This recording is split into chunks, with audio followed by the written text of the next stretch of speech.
최근에 정말 황당한 일을 겪어서 사연을 신청하게 된 40대 초반 여자입니다. 저는 시댁 며느리로 살아온 지 15년 정도 되었고, 그동안 큰 사건, 사고 없이 잘 지내왔었어요. 제 밑에 동서도 결혼한 지 10년 차 되었는데, 밝은 성격 탓에 항상 시댁 집안의 분위기를 담당했었어요. 시모도 동서를 아껴주셨고 거의 항상 붙어 다닐 정도로 가깝게 지냈습니다. 그렇게 잘 지내왔었는데 어느 날부터 시모와 동서의 사이에 조금씩 문제가 생기기 시작했어요. 저만 느꼈던 게 아닌 가족들 모두 느낄 수 있을 정도로 서로 주고받는 말투에 신경이 쓰이고 있었죠. 10년간 시모와 서로 웃고 잘 지내던 동서가 시모의 말에 날카롭게 받아치는 행동에 저는 너무 놀라서 따로 대화를 했었지만 속마음을 꺼내고 싶지 않은 건지 제대로 된 대답은 듣지 못했고 그냥 좀 예민해져서 그런 것 같다며 대충 둘러대고 자리를 벗어났어요. 집요하게 물어본다 해도 달라질 건 없을 것 같아 일단 지켜보기로 했었죠. 알게 모르게 학벌 때문에 시모에게 천덕꾸러기였던 동서가 시간이 지나면 다시 예전처럼 웃으면서 잘 지낼 수 있을 것 같았지만 제가 생각했던 거와 다르게 동서의 행동은 전혀 달라진 게 없었고 시모는 그런 동서에게 조금도 지적하려 하지 않았어요. 이런 상황을 묵묵히 지켜보고 계셨던 시부가 도저히 안 되겠던지 식사를 하던 도중 조용하게 한마디 하시면서 풀어나가려 하셨는데 예상하지 못한 동서의 한마디에 저는 들고 있던 숟가락을 떨어뜨릴 정도로 충격을 받고 말았습니다. 하지만 시모는 동서의 행동에 전혀 반응하지 않고 침묵을 유지하고 있었어요. 둘이 투닥투닥해도 아주 잘 지내더구만. 요즘 들어 왜 그러는 거야? 서로 안 좋은 감정들이 있으면 바로바로 풀어야지. 집안 분위기 불편하게 이게 뭐 하는 짓이야? 제가 잘못을 하지 않았는데 굳이 먼저 손을 내밀 필요는 없죠. 저도 이미 너무 큰 상처를 받은 터라 지금까지 어머님과 함께 지냈던 세월들에 배신감을 느끼고 있는 중인걸요. 아마 평생 지울 수 없을 것 같아요. 제 입으로는 말하기 싫으니까 어머님이 직접 얘기하시는 게 좋겠어요. 그렇게 해주실 거죠? 당신 작은 며느리한테 뭐 책 잡힌 거라도 있는 거야? 왜 아무 말도 하지 않는 건데? 확실히 둘 사이에 문제가 있는 거니까 최대한 빨리 해결하고 다음부터는 서로 얼굴 붉히는 일이 없어야 할 거야. 내가 큰 소리 내는 거 별로 안 좋아한다는 거 다들 잘 알고 있지? 오늘 자리가 만들어졌으니 잘 해결하고 끝내는 걸로 하자고. 동서는 시부의 말에 불편했는지 먼저 자리에서 일어나 방으로 들어가 버렸어요.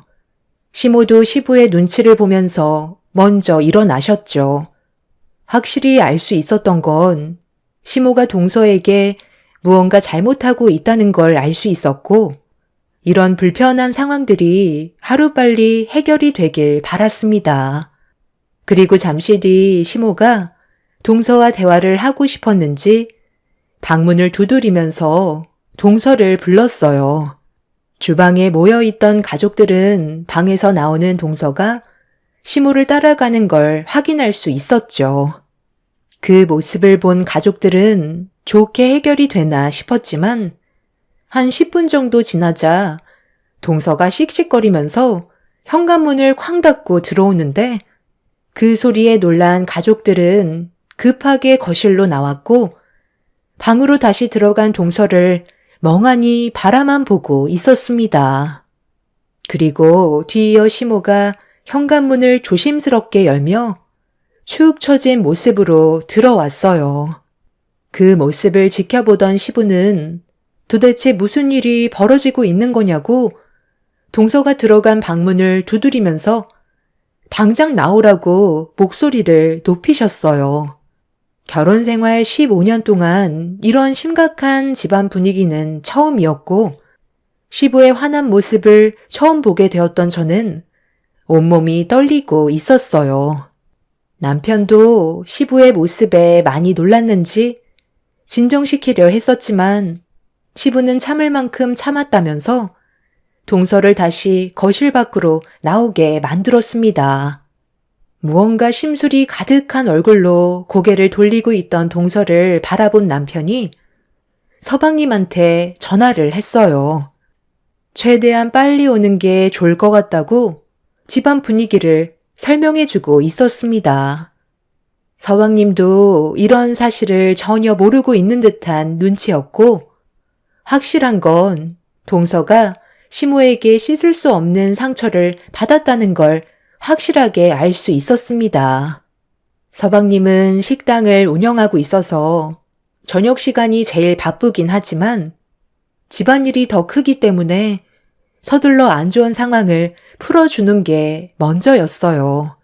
동서와 시모는 끝까지 입을 열지 않았고 거실에서는 침묵만 흐르고 있었죠. 시부는 시모에게 아무 말 없이 언제까지 서 있기만 할 거냐고 서로 최대한 좋게 문제를 풀어야 하지 않겠냐고 다시 좋게 얘기했어요. 오늘만 그랬던 것도 아니고 꽤 오랫동안 서로에게 안 좋은 감정이 쌓인 것 같은데 왜 풀지 않고 계속 담아두기만 하는 거야? 이런 식으로 행동하면 모두 다 불편해진다는 생각은 안 하는 거야? 오래 끌면 끌수록 상처는 더욱더 커지게 되는 거고 그동안 잘 지내왔던 세월들이 모두 무너지게 되는 거라고. 미안해요. 나도 그런 걸 모르는 건 아니지만 이건 작은 며느리와 단둘이 해결해야 되는 문제라서 아직 아무 말도 해줄 수가 없어요. 저희가 알아서 할 테니까 이제 그만하고 들어가 쉬세요. 너희들도 걱정하지 말고 일단 들어가 있어라. 내가 최대한 좋게 해결한 다음 나중에 설명해 줄 테니까 어서들 들어가 쉬래도. 저도 별로 얘기하고 싶지 않아요. 좋은 것도 아닌데 뭐하러 입 밖으로 까내요? 나중에 자연스럽게 알게 될 테니 너무 서두르지 마세요. 동서의 말에 시모가 확실히 무언가 책잡힐 만한 행동을 했다는 걸 알 수 있었어요. 시부는 한숨을 내쉬더니 방문을 쾅 닫고 들어가셨고 저희도 더 이상 할 말은 없을 것 같아 일단 방으로 들어왔습니다. 남편은 무언가 고민에 빠진 듯 심각한 얼굴을 하길래 무슨 생각하냐고 물어봤는데 혼자서 고개를 절레절레 흔들며 아닐 거라고 혀를 찼어요. 제가 다시 재차 물어보는 말에 남편은 그제서야 저에게 답을 해주었고 시모의 과거에 대해 얘기해 주었죠. 당신이랑 결혼하기 전이었으니까 그때가 벌써 20년 전이네. 우리 엄마가 겉으로 봤을 땐 상당히 조용한 성격 같잖아. 대부분 그렇게 알고 있지만 사실 그건 엄마가 진짜 성격을 억누르고 있는 거거든. 아버지도 엄마의 겉모습에 반해서 결혼까지 하셨다고 했었지. 그런데 살다 보니 그게 아니었다는 게 밝혀지면서 상당히 큰 충격을 받으셨어. 그리고 엄청난 폭풍이 휘몰아쳤었지. 그날 이후 엄마는 자신의 진짜 성격을 완전히 감추면서 살았었고 단 한 번도 문제를 일으킨 적이 없었는데 재수 씨가 우리 집에 들어오면서 항상 조용하셨던 분이 말도 많아지고 얼굴에 웃음이 끊이지 않았잖아. 엄마한테 따로 얘기한 적이 있었는데 재수 씨가 엄마 젊었을 때와 성격이 너무 비슷하다는 거였어. 나는 그 말을 듣는 순간 등에서 식은땀이 나고 있었지. 엄마의 과거를 당신한테 처음 꺼내는 건데 무슨 사건이 있은 줄 알아? 과거에 엄마가 클럽 죽순이었다는 거야. 클럽에서 열리는 막춤 대회에서 우승을 휩쓸고 다닐 정도로 노는 걸 상당히 좋아했고 주량도 말술이라고 들었었어. 아버지랑 결혼하고 나선 최대한 조용히 살고 계셨는데 갑자기 변해버린 삶과 가정을 깨면 안 된다는 책임감 때문인지 스트레스를 많이 받으셨는데 어느 날 길을 가다가 과거에 항상 함께 했었던 친구를 만나게 된 거야. 너무 오래간만에 만나서 그런지 완전히 끊었던 술을 입에 대게 되었고 엄마는 분위기에 휩쓸려 클럽에 다시 발을 들이게 되었고 그동안 진짜 성격을 숨기고 살았던 엄마는 다시 그 맛을 알아보려 가족들 몰래 다니다가 결국 아버지 귀에까지 들어가게 된 거야. 그리고 한바탕 난리가 난 이후 엄마는 또다시 쥐죽은 듯 살고 계셨는데 사람 성격이 쉽게 변하는 건 아니잖아. 항상 밝고 노는 걸 좋아하는 재수 씨를 보니까 또다시 몸이 근질거리기 시작하셨나 봐. 내 추측이지만 그런 곳에 갔다가 재수 씨한테 걸린 게 아닌가 싶어. 아버지가 한 번만 더 걸리게 되면 그땐 이 집에서 쫓겨나게 될 줄 알라고 하셨거든. 그래서 재수 씨도 말을 못하고 있는 거겠지. 무슨 말을 하는지는 대충 알겠는데, 그렇다고 동서가 저렇게까지 시모에게 분노하면서 화낼 필요는 없는 거잖아? 이렇게까지 표를 내야 할 이유로는 부족한 것 같은데? 남편도 제 말에 고민을 하고 있었어요. 시모가 그런 행동을 저질렀다 해도 동서가 시모를 싫어할 정도로 막대하는 건 이해가 되지 않았거든요. 항상 조용하게 지내시는 시모의 또 다른 모습을 보게 돼서 많이 놀라긴 했지만 동서와는 별개인 것 같아 보였죠. 잠시 뒤 서방님이 시댁에 도착했는지 목소리가 들리길래 거실로 나가자 동서가 집에 갈 준비를 끝낸 상태였어요. 서방님이 동서를 데리고 집으로 돌아가려 하자 남편이 동서가 무슨 일 때문에 시모와의 관계가 안 좋아졌는지 확인 좀 해달라고 대화를 주고 받았어요. 저희도 집안 분위기가 좋지 않아 서둘러 집으로 돌아가게 되었죠. 어떤 상황인지 정확히 알지 못하다 보니 많이 답답했어요. 시간이 모든 걸 해결해 주길 바라고 있었는데 어느 날 시부가 쓰러지셨다는 연락을 받아 급하게 병원으로 향하게 되었죠. 수술실 앞에서 쓰러져 울고 계신 시모에게 어떻게 된 일이냐고 남편이 여쭤보자 집안 계단에서 구르셨다는 말을 꺼내셨습니다. 눈 감고도 잘 다니던 양반이 갑자기 계단에서 미끄러지는 바람에 2층에서 굴러 떨어졌다. 갑자기 이게 무슨 일이니? 병원에서는 일단 뇌진탕으로 진단을 내리고 수술실에 들어갔는데 앞으로 어떻게 될지는 잘 모르겠다. 별일 없어야 할 텐데 너희 아빠 이대로 세상 떠나면 나는 앞으로 어떻게 사니? 어머님, 일단 진정하세요. 이러다 어머님까지 쓰러지시겠어요. 아버님은 평소에도 운동을 열심히 하셔서 금방 회복하실 거예요. 어머님이 마음 굳게 잡으셔야죠. 전부 다 내 잘못이다. 너희 아빠가 최근에 눈이 좀 침침하다고 해서 안경을 새로 바꿔야 할 것 같다고 했었거든.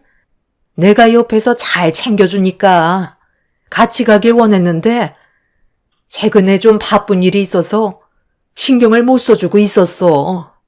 혼자 가라고 해도 굳이 나랑 같이 가겠다는 거야.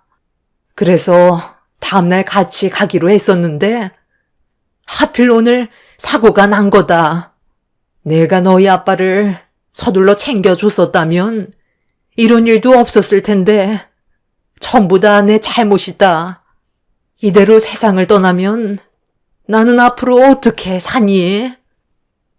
시모는 한참 동안 눈물을 쏟아내면서 힘들어 하셨고, 뒤이어 동서내외도 병원에 도착해 저희 옆에 서 있었어요. 저는 시모 옆에 앉아 있었고, 남편이 모든 상황을 설명해 주고 있었죠. 그렇게 몇 시간 뒤에 시부가 수술실에서 나왔고, 의사는 계단에서 굴러 떨어지면서 후두부에 충격이 가해져 혈관이 터짐과 동시에 내압이 올라 뇌에 손상이 가서 어느 정도 경과를 지켜봐야 다음 상황을 알 수 있을 것 같다는 말에 시모는 털썩 주저앉아 오열을 하셨습니다. 남편은 언제 깨어날 수 있는지 물어보자 의사는 환자의 의지에 달려있는 거라고 확실하게 언제 일어나실 수 있는지 대답을 해주지 못했어요. 너무 갑작스럽게 일어난 일이라 상당히 당황스러웠었죠. 며칠 전까지만 해도 저희와 같이 식사를 하셨던 분이 하루아침에 병실에서 깨어나지도 못하시고 누워 계신 모습에 너무 마음이 안 좋았었습니다. 그날 이후 시모는 매일같이 시부 옆을 지켜주셨고 저희 부부도 시간이 될 때면 병원에서 일손을 도왔어요. 동서내외도 자주 와서 이것저것 신경을 써주고 있었죠. 시부가 병원에 입원을 하게 되니 시모와 동서가 얼굴을 붉히게 되는 일도 사라졌고 모두가 시부에게 집중이 되어 있었죠. 그렇게 조용히 지나가나 싶었는데 어느 날 저녁 충격적인 사건이 눈앞에 펼쳐지고 말았습니다. 항상 병원에만 계시던 시모가 걱정이 돼서 제대로 된 저녁 한 끼 사드리고 싶어 남편과 함께 저녁 시간에 찾아가게 되었죠. 시모가 저녁 시간에는 오지 않았으면 좋겠다고 하셔서 항상 너무 늦은 저녁에는 병원을 가지 않았어요. 그래서 퇴근 후 잠깐 일손을 도와드리거나 주말에만 함께 시간을 보냈었죠. 그렇게 시부가 누워 계신 병실 문을 열었는데 당연히 계실 줄 알았던 시모가 보이지 않아 문자를 한 통 넣었어요. 그런데 예상치 못한 답변을 받게 되었고 저는 너무 놀라 떨리는 손으로 시모와 문자를 주고받게 되었죠. 옆에 있던 남편도 심각한 얼굴로 문자 내용을 바라보고 있었습니다. 어머님, 지금 어디세요? 요즘 끼니도 제대로 챙겨 드시지 못해서 저녁 한 끼 같이 할까 하거든요. 뭐 드시고 싶은 거 있으시면 말씀하세요. 나 지금 너희 시아버지 병실에 앉아 있지. 좀처럼 깨어날 생각을 하지 않는구나. 내가 요즘 입맛이 없다. 오늘은 시간도 늦었으니까 주말에 얼굴 보도록 하자. 그리고 저녁에는 오지 말라고 했잖아. 조용한 병실 시끄러워지는 것도 싫고 나 혼자 병원에 있고 싶으니까 올 생각하지 말고 오늘은 너희들끼리 저녁 먹어라. 그동안 얼마나 고생을 했는지 너희 시아버지 손이 너무 까칠하구나. 지금 혼자서 사경을 헤매고 있는데 음식이 목으로 넘어가겠니? 그럼 나중에 얼굴 보도록 하자. 당신도 지금 어머님께서 보내주신 문자 내용 봤지? 우리가 지금 아버님 옆에 있는데 어머님이 우리한테 거짓말하고 계신 거야? 아니, 뭐가 어떻게 돌아가는 거야? 나도 당황스럽네. 엄마가 다른 병실을 착각하실 일은 없는데 엄마 가방이 없는 걸로 봐선 잠깐 외출하신 것 같은데 왜 그런 거짓말을 하신 거지? 저희는 시모가 보낸 문자를 한참 동안 쳐다보면서 고민에 빠졌어요. 전화를 해야 할지 아니면 저희가 병원에 있는데 어디 가신 거냐고 다시 여쭤봐야 할지 고민이 많았었죠. 남편은 아무 답장도 하지 말라면서 좀 더 상황을 지켜보는 게 좋을 것 같다고 의견을 주길래 저도 같은 생각을 하고 있었습니다. 시부는 깊은 잠에 빠지셨는지 평온한 얼굴로 주무시고 계시는 것 같아 보였어요. 저희는 시모가 올 때까지 자리를 지키고 있었지만 저녁 12시가 될 때까지도 시모는 병원에 오지 않으시길래 무슨 일이 생긴 건지 걱정이 되고 있었죠. 남편은 일단 시모에게 전화를 하는 게 좋을 것 같다고 얘기하길래 핸드폰을 들어 시모에게 전화를 걸려는 순간 남편의 핸드폰에서 진동 소리가 울리기 시작했고 확인을 해보니 서방님한테 걸려온 전화였어요.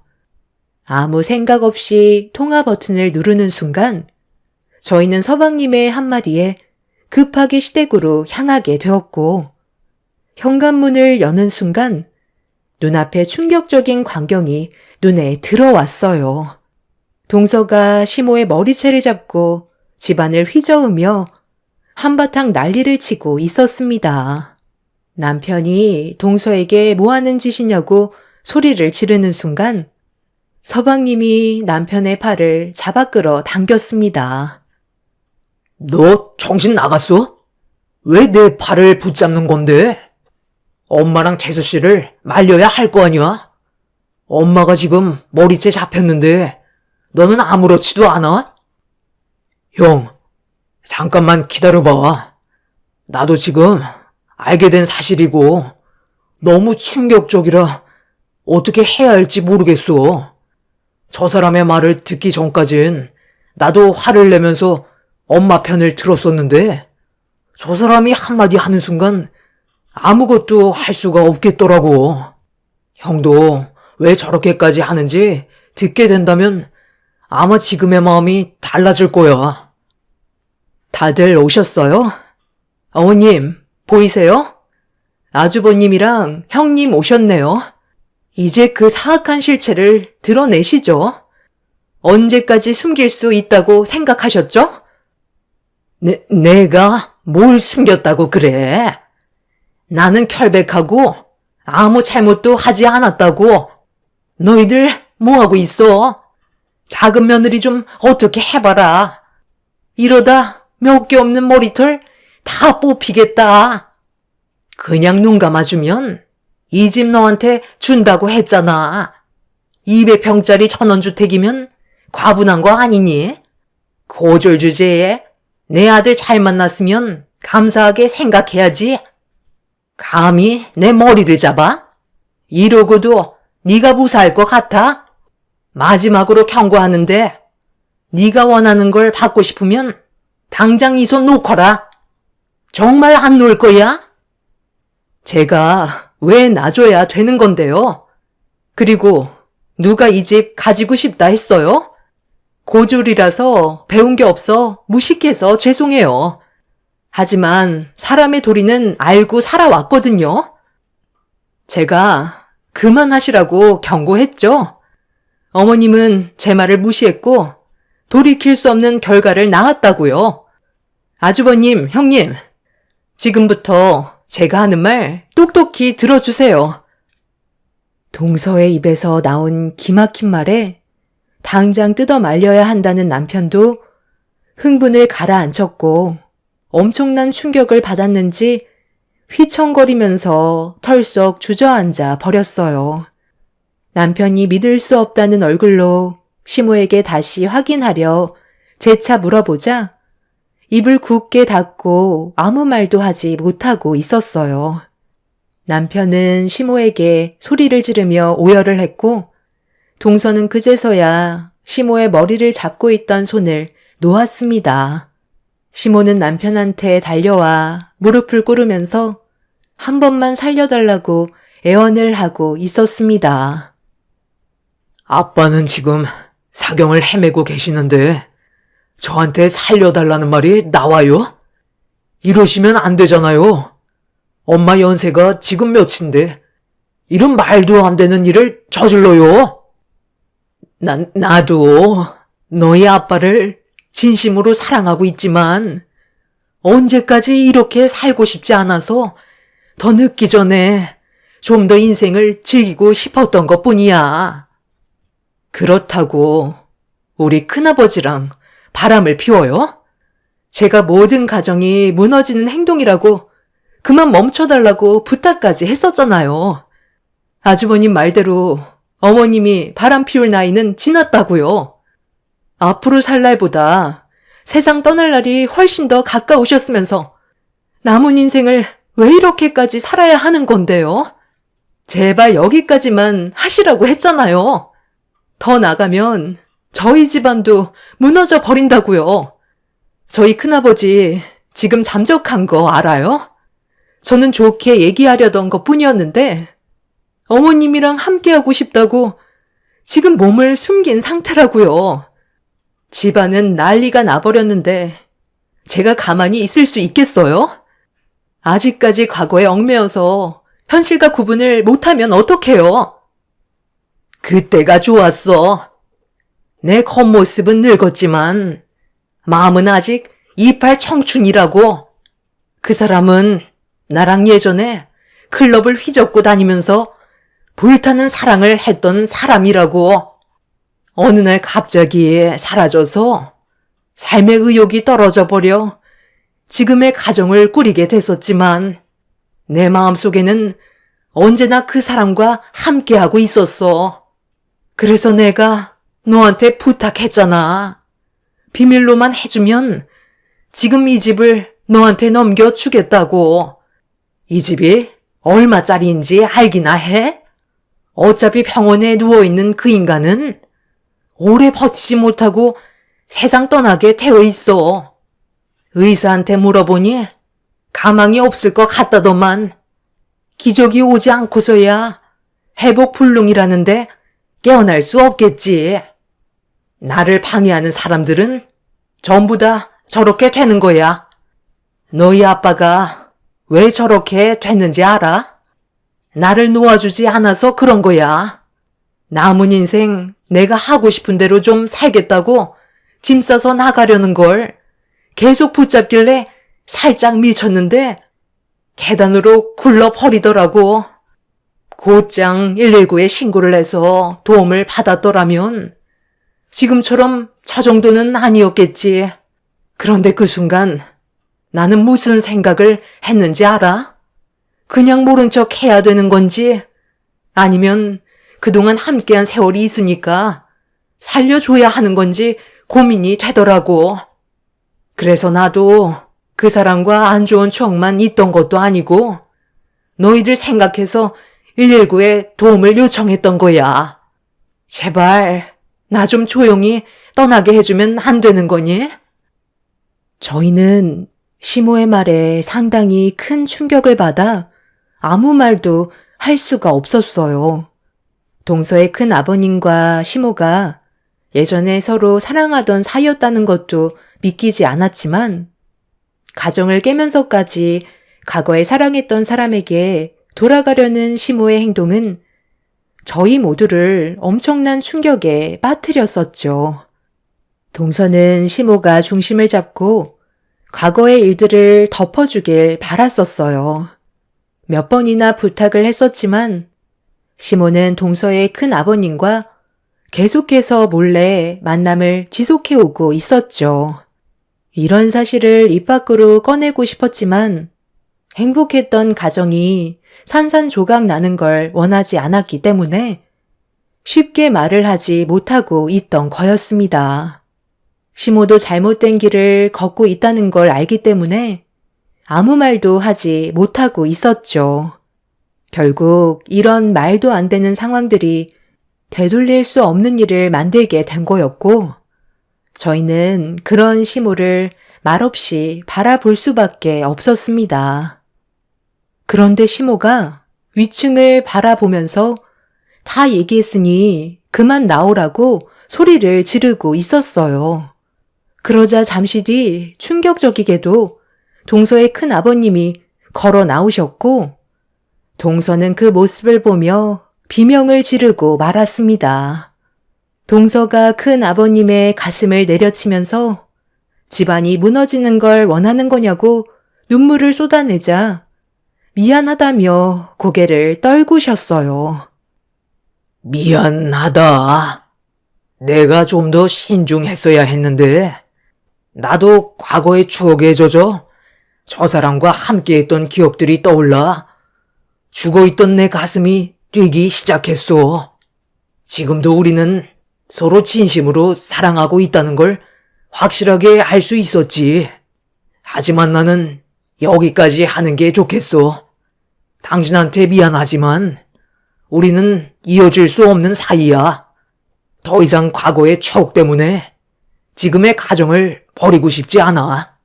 아주 잠깐 잘못된 생각을 했었지만 우리 다시 제자리로 돌아가는 게 좋을 것 같아. 정말 미안해. 뭐라고? 당신 나랑 지금까지 밤마다 함께 했었으면서 갑자기 이게 무슨 말이야? 모든 걸 다 버리고 나한테 오겠다고 했었잖아. 그럼 나는 어떻게 하라고? 죄를 지었으면 벌을 받아야지. 우리가 저지른 짓이니 처벌을 받고 진심으로 용서를 구하면 다시 제자리로 돌아갈 수 있지 않겠소? 나는 절대 그렇게 못해. 내 삶을 이제야 찾았는데 또다시 쥐 죽은 듯 살라고? 당신은 무조건 내 옆에 있어야 한다고.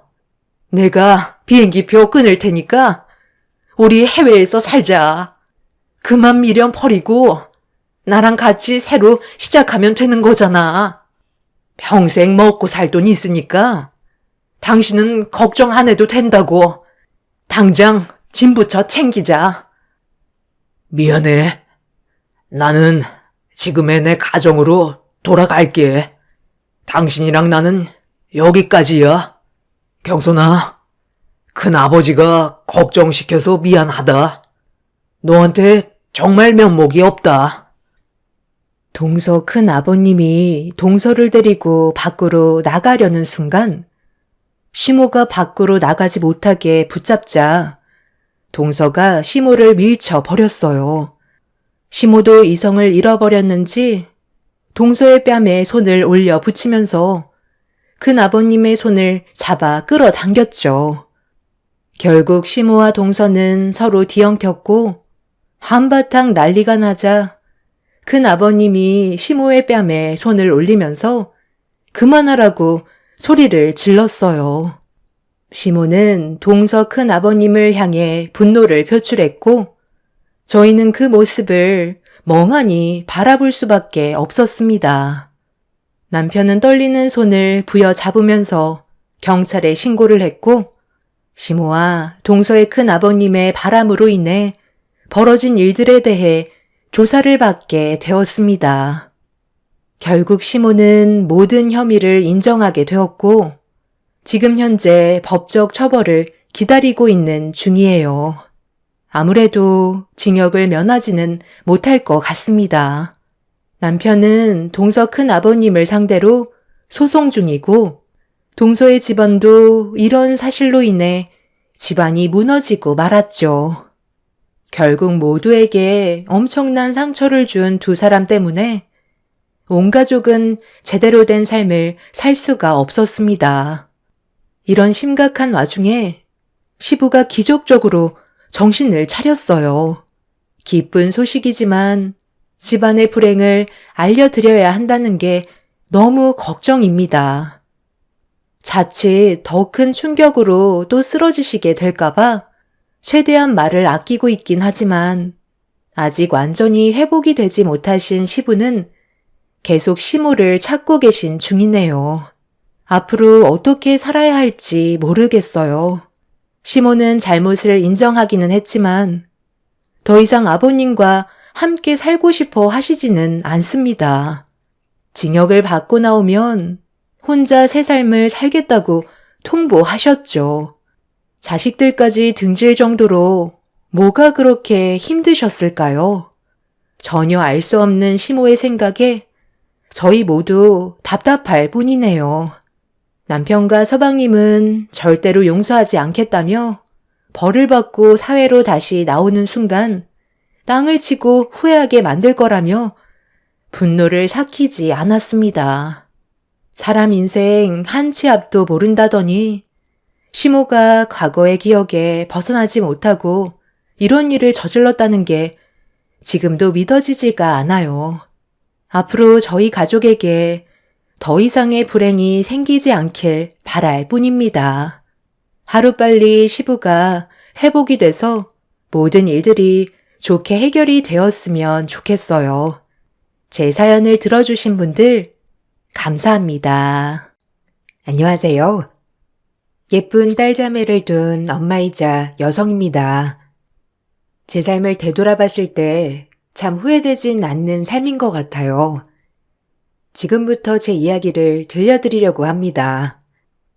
옛 시절이 모두 그러하듯 어려운 형편에 간신히 중학교만 졸업한 채 지금의 남편을 만났어요. 남편도 어려운 집안의 장남이었고 줄줄이 남동생이 2명이나 딸린 장남이었죠. 병든 노모와 어린 시동생들까지 걷어가며 살았어요. 그 시절이 힘들기도 했지만 참 보람찬 시절이기도 합니다. 남편은 공장에서 밤낮 없이 일을 하는 직원이었고 저 역시도 집안 살림을 하며 간간히 살림의 보탬이 되고자 부업을 여러 가지로 했습니다. 동네에서 아주 억척이 같다고 소문이 자자했었죠. 하지만 딱 하나 남편만 보고 선택한 결혼이었기에 제 선택에는 후회는 없었어요. 그냥 열심히 살아가자에 목표를 두었죠. 아유, 선희 엄마는 진짜 억척스럽다니까. 그렇게 늙은 시어머니 모시고 시동생들 줄줄이 학교 보내고 안 힘들어? 그냥 내 운명이려니 하지 뭐. 안 힘들다면 거짓말인데 그래도 열심히 살아야 나중에 좋은 일이 일어날 거라고 믿어. 그래도 선희 엄마처럼 사는 게 쉬운 줄 알아? 요새 누가 그렇게 노모에 줄줄이 시동생들까지 모신다고. 아유, 하여간. 복 받을 거야. 그러니까 조금만 힘내. 나중에 나이 들면 다 복이 돌아올 거니까. 난 죽었다가 깨어나도 선희 엄마처럼은 못 산다니까. 병든 노모 시집살이도 고됐지만 사춘기 시동생들 뒷바라지도 참 힘겨울 때가 있었어요. 하지만 제 동생들처럼 살뜰히 여겼습니다. 이 집에 시집 온 이상 내가 할 도리라고 생각하며 말이에요. 그렇게 저의 제2의 인생이 시작되고 있었죠. 친정 부모님은 가뜩이나 가난한 제가 더 못 사는 집에 시집 가는 걸 극도로 반대했지만 남편의 인품을 보고 한 번에 허락해 주셨어요. 그 정도로 없는 집에 올곧은 성품을 가진 남편을 친정에서도 참 마음에 들어 하셨죠. 저 역시 힘든 생활이었지만 남편을 믿고 시작했습니다. 힘든 생활이었지만 늘 나 먼저 생각해주는 남편이었기에 고단한 생활도 버틸 수 있었던 것 같아요. 그런 세월이었어요. 예, 오늘은 국수가 먹고 싶은데 이따 국수 좀 삶아서 줄래? 애들도 학교 갔다 올 때 됐는데 국수 좀 삶으렴. 아, 국수가 다 떨어져서요. 오늘은 식사하시고 제가 내일 국수 사다가 국수 삶아드릴게요. 오늘은 그냥 진지 드세요. 뭐야? 너 내가 늙고 병들었다고 무시하는 거냐? 시애미가 국수가 먹고 싶다면 국수를 삶아야지. 왜 말이 많아? 그런 식으로 네 마음대로 하려거든. 이 집에서 보따리 싸들고 나가. 안 말린다. 좀 있는 집 며느리가 들어왔으면 나았을 텐데. 하필 만나도 없는 집 며느리를 골라서. 하여간 우리 정수 팔자 진짜 세다 세. 잔말 말고 국수 삶어. 이따 국수 올려라. 아? 어머님, 어떻게 막무가내로 국수를 삶으라고 해요. 국수가 없는 걸. 오늘은 그냥 드시고 제가 내일 삶아드릴게요. 네? 시어머니는 병도 들고 많이 노쇠하셨지만 기운만은 까랑까랑했어요. 무조건적으로 부잣집 며느리를 들였으면 훨씬 나았을 거라고 제 앞에서 늘 그런 막말도 서슴지 않았죠. 처음엔 상처도 받았지만 저도 이 생활에 익숙해지니 시어머니가 아닌 친엄마처럼 말대꾸도 하고 그러려니 하게 되더라고요. 이렇게 전 이 집안에 스며들고 있었습니다. 그러던 어느 날 노쇠한 시어머니가 병환으로 쓰러졌어요. 원래도 몸이 약하셨지만 미끄러운 곳에서 넘어져 그때부터 거동도 못하시게 된 거죠. 어머님이 아프시니 집안 도련님들과 남편의 걱정이 이만저만이 아니었어요. 저 역시도 마찬가지였고요. 그때 더 힘겨운 시절이 되었어요. 아, 어떡하냐. 엄마까지 절이 되시고 가뜩이나 집에서 힘든데 더 힘들어지겠네. 선이도 봐야 하고 엄마까지. 못 사는 집에 시집와서 병든 엄마까지, 그리고 줄줄이 시동생들. 내가 너 볼 면이 안 손다 진짜. 미안해. 앞으로 더 힘들어질 거야. 아니야. 이미 다 예상하고 결혼한 거잖아. 너무 그렇게 미안해하지 마. 당신 선택할 때부터 도련님들도 내 동생이라고 생각했고, 어머님 뭐 나이도 많으시고 몸 안 좋으신 거 다 알고 결혼한 거니까. 그러니까 우리 조금만 더 힘내서 버텨보자. 알겠지? 지금 내가 너한테 당장 뭘 해줄 순 없지만 나중에 정말 행복하게 해줄게. 그러니까 조금만 더 참고 힘내자. 당신 믿어. 그러니까 너무 죄책감 갖지 마. 당신 부모님이면 내 부모님이고 당신 동생들이면 내 동생들이니까. 알겠지? 남편의 말대로 더 힘들어졌죠. 거동이 불편한 시어머니는 매번 화도 많이 내시고 본인 뜻대로 안 되니 더욱더 성격이 와일드해져만 갔습니다. 어린 딸까지 돌봐야 하고 도련님들까지 돌봐야 하는 통에 정말 하루 24시간이 모자란 하루였어요. 그래도 내 엄마처럼 모셨습니다. 다투기도 하고 울기도 하고 그렇게 8년을 병간호를 했어요. 8년 동안 정말 많은 일이 있었죠. 예전에도 까랑까랑하신 어머님이었지만 몸이 더 불편하고 난 뒤에는 오히려 더욱더 화만 안 내시더라고요. 그것이 힘들었어요. 이거 먹기 싫다고 했지? 너 내가 맛있는 거 올리라니까 왜 맨날 나물들만 올리는 거야? 진짜 내가 이러니까 너한테 뭐라고 하는 거다. 우리 아들이 벌어온 돈으로 다 네 딸내미 입에 쳐넣냐? 아주 내가 우습지? 말 좀 해봐. 말해. 말이 되는 소리를 해요, 어머니. 어머니 아무리 말해도 전 어머니 몸에 좋은 걸로 올릴 거니까 그리 아세요. 의사 선생님이 어머니 당뇨도 있어서 이렇게 드셔야 한다고 했죠? 그러니까 군말 말고 드세요. 저도 편하게 고기 하나 올리고 싶네요. 그리고 식구 입이 좀 많아야죠. 어떻게 먹고 싶은 걸 다 먹고 살아요. 그냥 제가 차려드린 거 다 드시고 나중에 좀 수치 내려가면 그때 해드릴게요. 천하의 쌍년. 이제 내가 아주 만만하다 이거야. 참나. 심히 말을 무슨 개똥으로 알고. 에휴, 우리 정수도 이거 아니야? 당연하죠. 어머니 아들도 다 아는 얘기니까 그냥 그러려니 하세요. 어쩔 수 없어요. 조금이라도 건강히 사시려면. 아휴, 어쩌다 내가 저렇게 막무가내 못돼 처먹은 며느리를 얻었는지. 동네 사람들이 너 효부인 줄 알지? 웃기지 말라 그래. 이렇게 집에서 나한테 하는 거 보면 사람들이 다 손가락질 할 거다. 이 나쁜 년. 아이고, 불쌍한 내 신세. 어쩌다 이렇게 됐는지.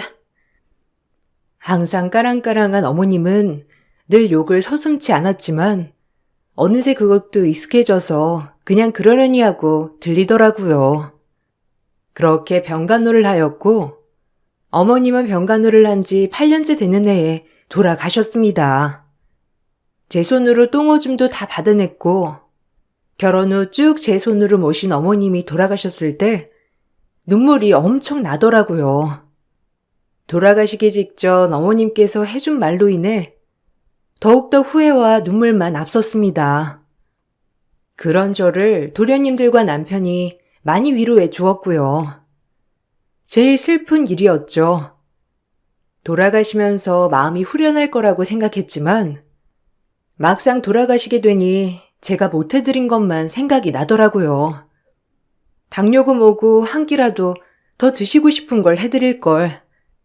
그저 하고 싶은 거 하루라도 더 하게 해드릴 걸. 이런 후회 말이에요. 정말 서글펐어요. 이제 내가 얼마 못 살 것 같은 예감이 든다. 너 참 고생 많았지?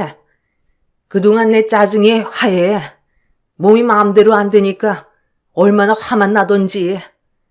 가장 만만한 너한테 내가 화풀이 한 것 같아 제일 미안해. 나 용서해 줄 거냐? 용서 안 되겠지? 맨날 욕만 했는데. 왜 그런 말씀을 하세요? 저도 어머니한테 죄송하죠.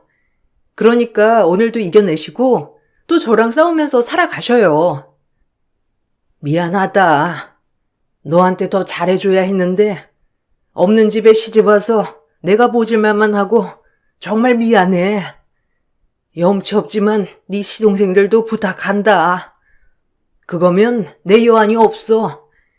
미안하고 나 이렇게 돌봐줘서 너무 고맙다 며느리야. 네가 내 몸 생각해서 해준 거 다 아는데 내가 괜히 심술만 부렸지? 죄책감 갖지 마라. 의사가 먹지 말라고 한 거 다 알아. 그러니까 너무 이런 거에 죄책감 갖지 마. 알겠지? 어머니, 죄송해요. 한 끼라도 어머님이 드시고 싶은 거 해드렸어야 했는데 이렇게 될 줄은 몰랐어요. 죄송합니다. 어머님은 그 한마디만 하시고 숨을 거두셨죠. 참 슬프기도 하고 애처롭기도 했어요. 그렇게 제가 많이 오니까 도련님들도 많이 울더라고요. 그리고 저에게 말하더라고요. 정말 고맙다고 말이에요. 그 말들이 말뿐이었지만 참 가슴을 울리더라고요. 어린 나이에 시집와서 평생을 본인들 뒷바라지에 늙은 어머니 병수말을 한 저에게 도련님들은 어쩔 줄 몰라 할 정도로 감사해 했죠. 형수님, 고맙습니다. 우리 엄마 이렇게 아픈데도 불구하고 내치지 않고 다 돌봐주셔서 형수님은 저희 집의 은인이에요. 당연하죠. 형수님이 안 계셨으면 지금의 저희도 없는걸요. 감사합니다. 이제 저희가 잘할 테니 조금 숨 좀 돌리세요. 아니에요. 도련님들이 그렇게 말씀해 주시니 감사하네요. 이제 도련님들도 좋은 짝 만나서 잘 되셔야죠. 이제 응원할게요. 그래, 너네가 형수 공을 알면 되었어. 너 형수 진짜 힘들었을 거야. 그러니까 앞으로 너희가 더 잘해야 해, 형수한테. 형수가 너네 학교 보내고 뒷바라지 한 거 알지? 그거 잊으면 진짜 사람도 아니다. 그 마음 잃지 말고 잘해줘, 형수한테. 당연하지. 무슨 일이 있어도 형수한테 정말 잘할 거야. 그렇게 마음 먹었고, 그러니까 형도 이제 한숨 돌려. 우리 다 취직했잖아. 그래, 우리 다 취직했으니 이제 형수랑 형도 본인들 인생 살면서 좀 즐기도록 해요. 진짜 고마웠어요. 이 은혜 갚을게요. 그렇게 어머님의 장례를 다 치른 후 시간이 좀 지났어요. 도련님들도 어느덧 어엿한 사회인이 되어 자리를 잘 잡아가더라고요. 그리고 전 둘째를 가졌습니다. 첫째와 나이 터울이 좀 있었지만 혼자 있는 딸보다 그래도 동생이 있으면 좋겠다는 생각에 둘째를 낳았죠. 도련님들도 본인들 일을 잘 찾아가니 저희 집도 여유로워지더라고요. 그러던 어느 날 도련님들이 결혼을 한다며 결혼할 동서들을 데리고 왔어요. 참참하고 저와는 다르게 많이 배운 여성들이더라고요. 무려 석사까지 마친 동서들이었어요. 저와 많이 차이가 나긴 했지만 그래도 우리 도련님들이 잘났으니 잘 만났다는 생각이 들었죠. 하기야 도련님들도 공부를 많이 했던지라 아주 끼리끼리 잘 만났다고 생각이 들 만큼 잘 어울렸습니다. 그렇게 완전체인 줄 알았어요. 남편한테 얘기 들었어요. 엄청 고생하셨다고. 형님한텐 꼭 잘해야 한다고 신신당부를 하더라고요. 제가 잘할게요. 남편 뒷바라지 해주셔서 감사해요. 형님이 어떤 분인지 정말 궁금했는데 이렇게 뵙게 되어서 정말 영광이에요. 그러니까요. 저도 얘기 많이 들었어요. 그동안 참 고생하셨어요. 이제 저희가 남편 뒷바라지 잘할게요. 걱정 마세요. 결혼 전 말이라도 참 예쁘게 하더라고요. 하지만 결혼 전 그렇게 고분고분하던 동서들은 결혼 후 180도 달라지기 시작했습니다. 아무래도 아는 것도 많고 배운 것도 많은 동서들이라 그런지 저를 좀 무시하더라고요. 저도 그런 모습을 보니까 좀 마음이 안 좋았어요. 내가 무시당하는 이유는 딱 하나, 못 배워서일까 하는 마음에 오히려 주눅이 좀 많이 들더라고요. 피해의식이라고도 하죠. 동서들, 그래도 이렇게 우리 가족이 돼서 너무 좋다. 앞으로 잘 부탁해. 내가 모르는 게 많지만 최대한 잘 지내보자. 네. 근데 남편한테 듣기론 중졸이면 중학교만 졸업하신 거예요? 웬만하면 고등학교까지 나오던데. 안 그래, 동서? 그러니까요. 아니, 얼마나 고생을 하셨으면. 하긴 뭐, 자퇴도 하는데 입학도 안 할 수 있죠 뭐. 어쨌든 그동안 고생하셨어요. 이제 저희 남편들은 저희가 알아서 챙길 테니까 너무 걱정 마세요. 형님은 이제 형님 가정 챙기세요. 아, 그래 뭐. 이제 서방님들도 각자 가정을 꾸리셨으니 본인들 가정을 더 챙겨야지. 그래 알겠어. 예쁘게 지내. 딱히 본인들 가정에 간섭 말라는 말로 들려서 할 말이 없더라고요. 전 그저 동서들이랑 잘 지내보고 싶었을 뿐인데 동서들은 저에게 딱하니 철벽을 치는 것 같았습니다. 그 이유가 중졸이란 이유로 말이에요. 좀 속상했죠. 못 배운 건 가정 환경 탓인데 잘 배운 동서들은 못 배운 저와는 어울리고 싶어하지 않는 게 눈에 보였거든요. 하지만 서방님들이 저를 끔찍이 생각하는 덕분에 종종 만날 수밖에 없었죠. 제 생일에 서방님들이 선물을 바리바리 싸들고 와 축하를 해주는데 동서들은 그것도 못마땅해 보이더라고요. 처음 집으로 이사 올 때와는 전혀 다르게 동서들은 철저히 저를 무시하더라고요. 못 배운 자의 서러움인가 싶었습니다. 형수님, 축하드려요. 그동안 고생만 했는데 이렇게 저희가 직접 축하드릴 수 있어서 기쁘네요. 여기 선물은 셋째랑 저랑 돈 모아서 산 형수님 가방이에요. 맨날 들고 다니는 것도 변변치 않은 거 들고 다녀서 저희 마음이 쓰였거든요. 맞아요, 형수님. 저희가 심사숙고해서 고른 가방이에요. 요즘 여자들이 많이 든다고 하더라고요. 축하드립니다. 이야, 홀리게부터 너네 형수가 그렇게 고생해서 키운 보람이 있다. 여보, 안 그래? 고맙다, 정말. 내 동생들 최고다. 어머, 서방님들 진짜 고마워요. 나 이런 가방 들고 나갈 때도 없는데 어떻게 이런 걸 내가 받아도 되나 싶어. 걱정 말고 드세요. 형수님이랑 아주 잘 어울리는 가방이니까. 당신도 좀 봐봐, 안 그래? 되게 형수님이랑 잘 어울리지? 아, 그러네. 근데 형님은 시장 밖에 안 가지 않아요? 좀 과한 것 같기도 한데. 뭐 그래도 성이니까 받으세요. 그러니까. 아니, 여보는 이런 거 선물할 거면 나한테 좀 물어봐야지. 아주버님이랑 단둘이 고른 거야? 디자인은 이쁘네. 서방님들이 사다 준 가방은 샤넬 클래식이라는 백이더라고요. 저한테 참 가분했지만 서방님들이 꼭 받아달래서 받았죠. 사실 기분이 좋았습니다. 제 인생의 첫 명품 가방이었거든요. 하지만 동서들은 제가 명품 가방을 선물 받은 것을 못마땅히 했어요. 아무래도 본인들 남편 돈으로 제 명품 가방을 산 것이 썩 마음에 들지 않는 것 같더라고요.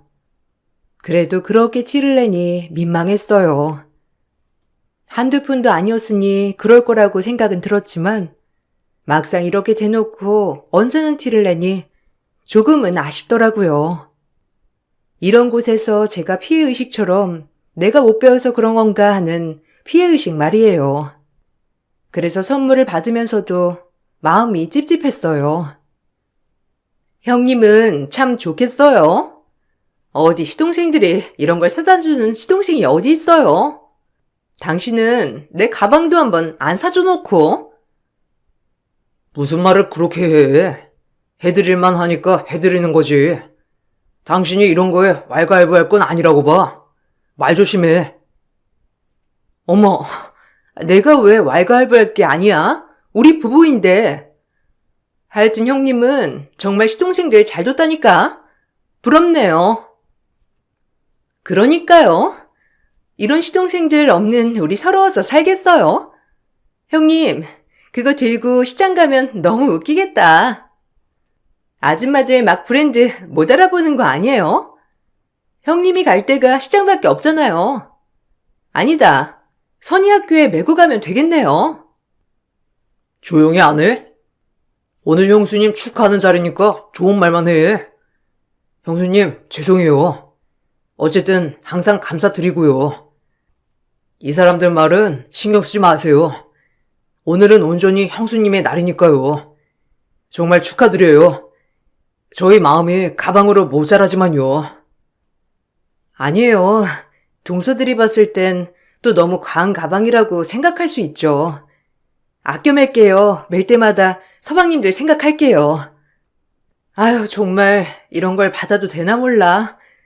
나 진짜 생전 명품은 처음이라 두고두고 아껴 매야겠어요. 고마워요, 서방님들 정말. 동서들의 말에 기분은 좋지 않았지만 일단 서방님들의 마음에 감사하기로 했습니다. 그리고 남편도 그날 기분이 참 좋아 보이지 않더라고요. 서방님들은 그런 남편의 눈치를 보며 또 민망해 했고요. 괜히 내 생일에 분란만 일으킨 것 같아서 마음이 좋지 않았죠. 오히려 집에 가서 서방님들이 동서들한테 쥐잡듯이 잡히지 않았나 하는 마음에 불편하기 짝이 없었습니다. 파티가 끝이 나고 남편은 조용히 제 마음을 달래주더라고요. 아무래도 동서들의 행동에 본인도 마음이 좋진 않았던 것 같아요. 아까 많이 얹어놨지?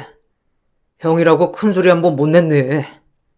재수씨들 말 너무 귀담아 듣지 마. 당신한테 최고로 어울려.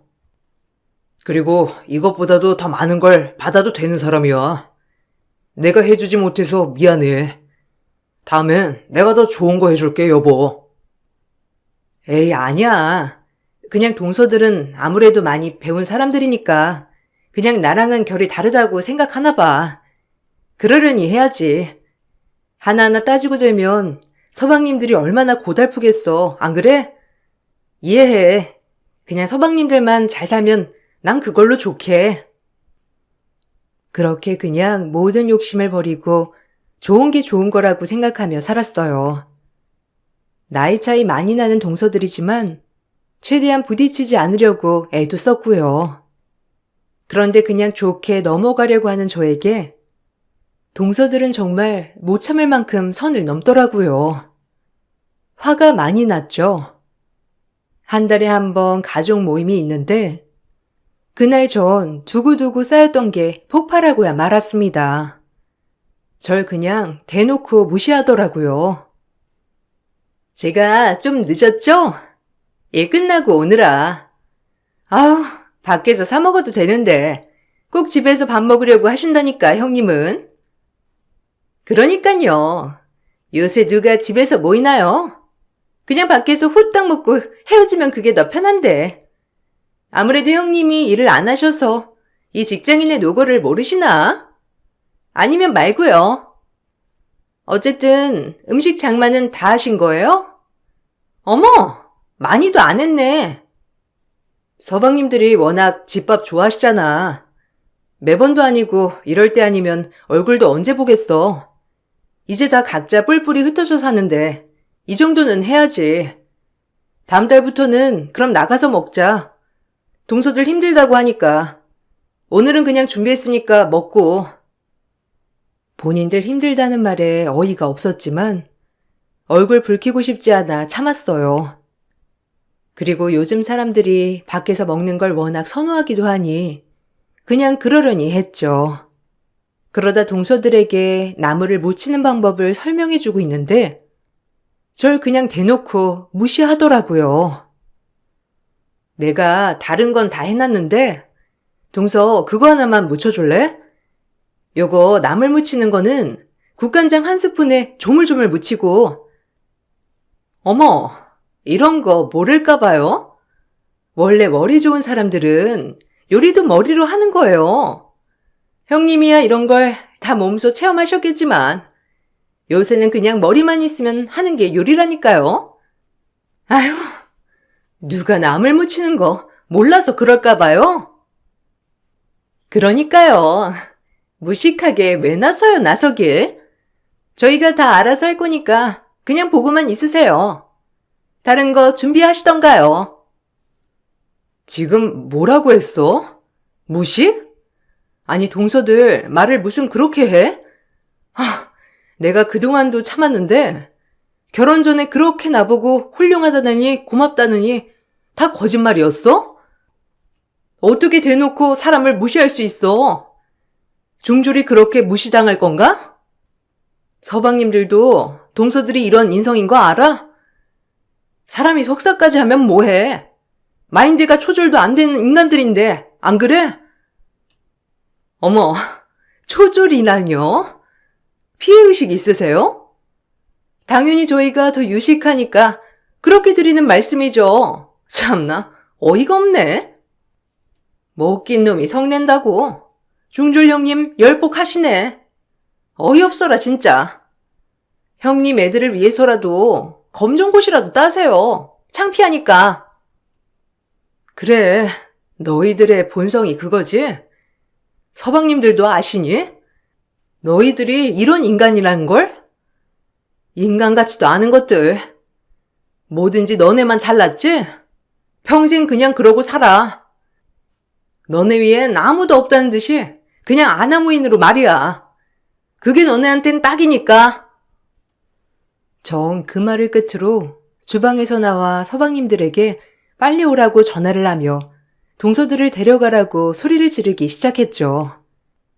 서방님들은 처음 보는 저의 격양된 말투에 놀라서 그 길로 헐레벌떡 뛰어 들어오더라고요. 시동생들이 뛰어 들어오자마자 사태 파악을 한 뒤 동서들 귀퉁이를 쫙쫙 갈기면서 말하더라고요. 솔직히 동서들한테 전혀 미안하진 않았습니다. 절대로요. 니까짓 게 우리 형수님한테 막말을 해? 너보다도 훨씬 위대하신 분이야, 알아? 석사 따면 뭐해? 인성이 개차반인데. 내가 말했지? 우리 어머니 같은 분이라고, 형수님은. 내가 이렇게 사람답게 살게 해주신 분이 바로 이 형수님이라고, 알아? 당신도 똑같아. 더 이상 말하고 싶지 않다. 난 그런 인성 가진 여자랑은 못 살아. 그런 줄 알아. 당장 무릎 꿇고 사과하든지 아니면 나랑 이혼해. 어차피 애도 없는 거 그냥 깔끔하게 갈랐으면 되잖아.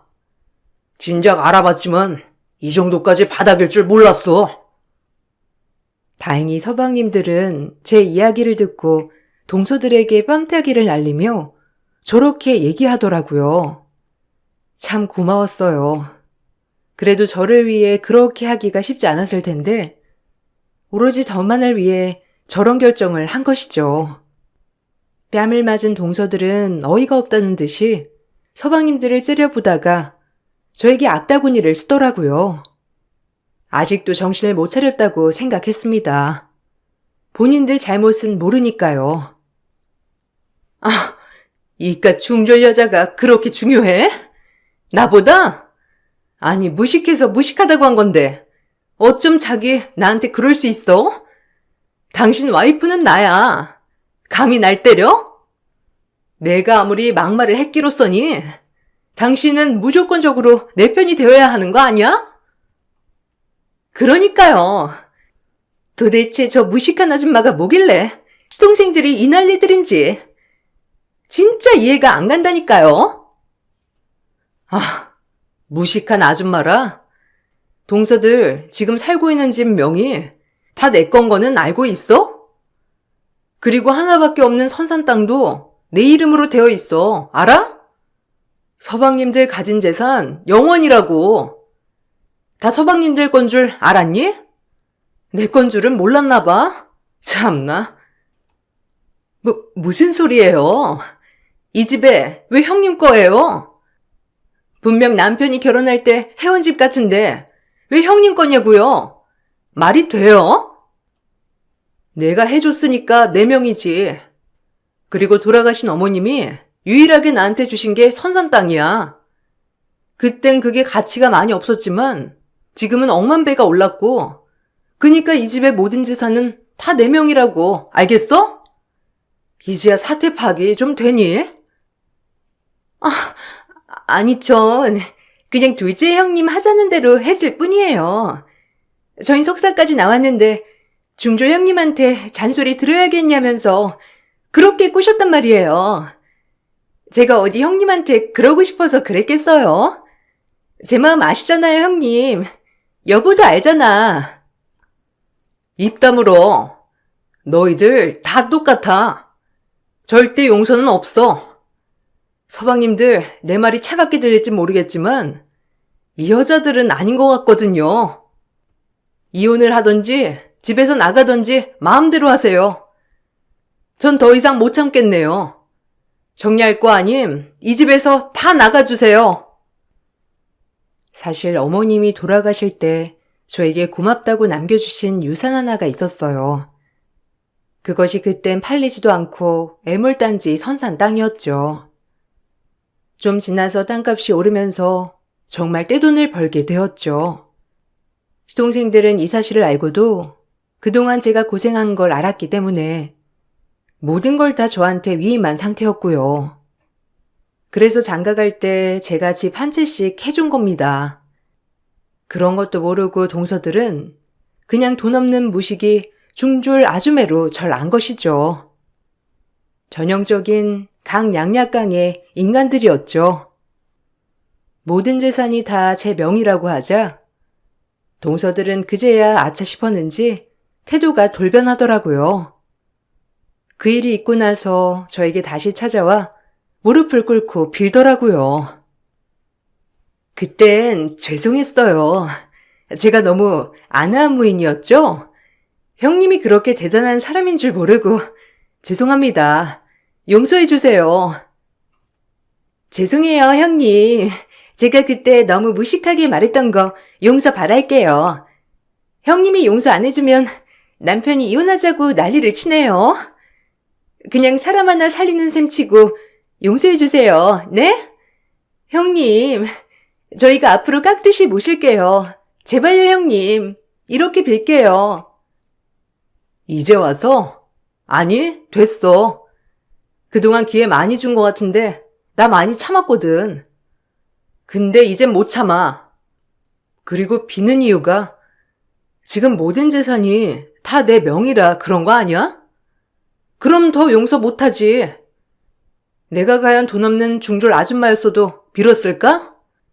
너희들은 우리 서방님들이랑 어울리지 않는 족속들이야. 너희랑 꼭 맞는 인성의 사람들 찾아가. 알겠니? 상대할 가치도 없으니까 그만들 돌아가. 제발요, 형님. 저희 보고 갑자기 이러시면 어떡하라는 거예요. 그냥 눈 한번 감고 용서해주세요. 좋은 게 좋은 거죠. 뻔뻔하게 용서를 구하는 동서들이 용서가 되지 않더라고요. 전 그렇게 용서하지 않았습니다. 서방님들은 그런 인성을 가진 동서들이랑 살지 못하겠다며 이혼을 요구했고요. 동서들은 끝까지 이혼을 못 해준다고 하다가 결국 합의이혼을 하게 되었죠. 다행히 서방님들 앞으로 재산이 없어서 재산 분할이나 이런 것들은 없었어요. 아이들도 없었기 때문에 이혼하는 데는 문제가 없더라고요. 서방님들이 괜히 이혼을 하게 되어 제 마음이 너무 좋지 않았지만 오히려 그런 저를 위로하더라고요. 동서들과 이혼 후 전 제 집 명의를 서방님들에게 돌려줬습니다. 참 이러려고 제가 집 명의를 제 이름으로 갖고 있었나 싶더라고요. 인간들 걸으라고요. 그때도 진작 해줘야지 했지만 이제서야 해주게 되었죠. 서방님들은 한사코 자기 몫들이 아니라고 거절했지만 그래도 이렇게 해주는 게 더 제 마음이 편할 것 같더라고요. 남편도 그런 모습을 보고 흐뭇해 하였고요. 남편은 그동안 제가 고생을 많이 해서 모든 경제권을 제가 가지고 있는 것에 대한 불만이 전혀 없는 착한 사람이었거든요. 형수님, 너무 죄책감 갖지 마세요. 형수님 문제 아니더라도 문제가 많았어요.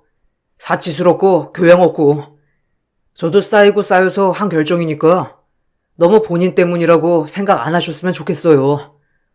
문제의 발단은 그 사건 때문이지만 그 덕분에 정말 사람 보는 눈이 뭔지 알게 되었고요.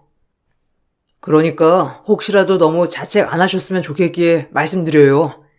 형수님 때문 아니니까. 맞아요. 저희가 겪어보고 결정한 거니까 형수님은 진짜 걱정 마세요.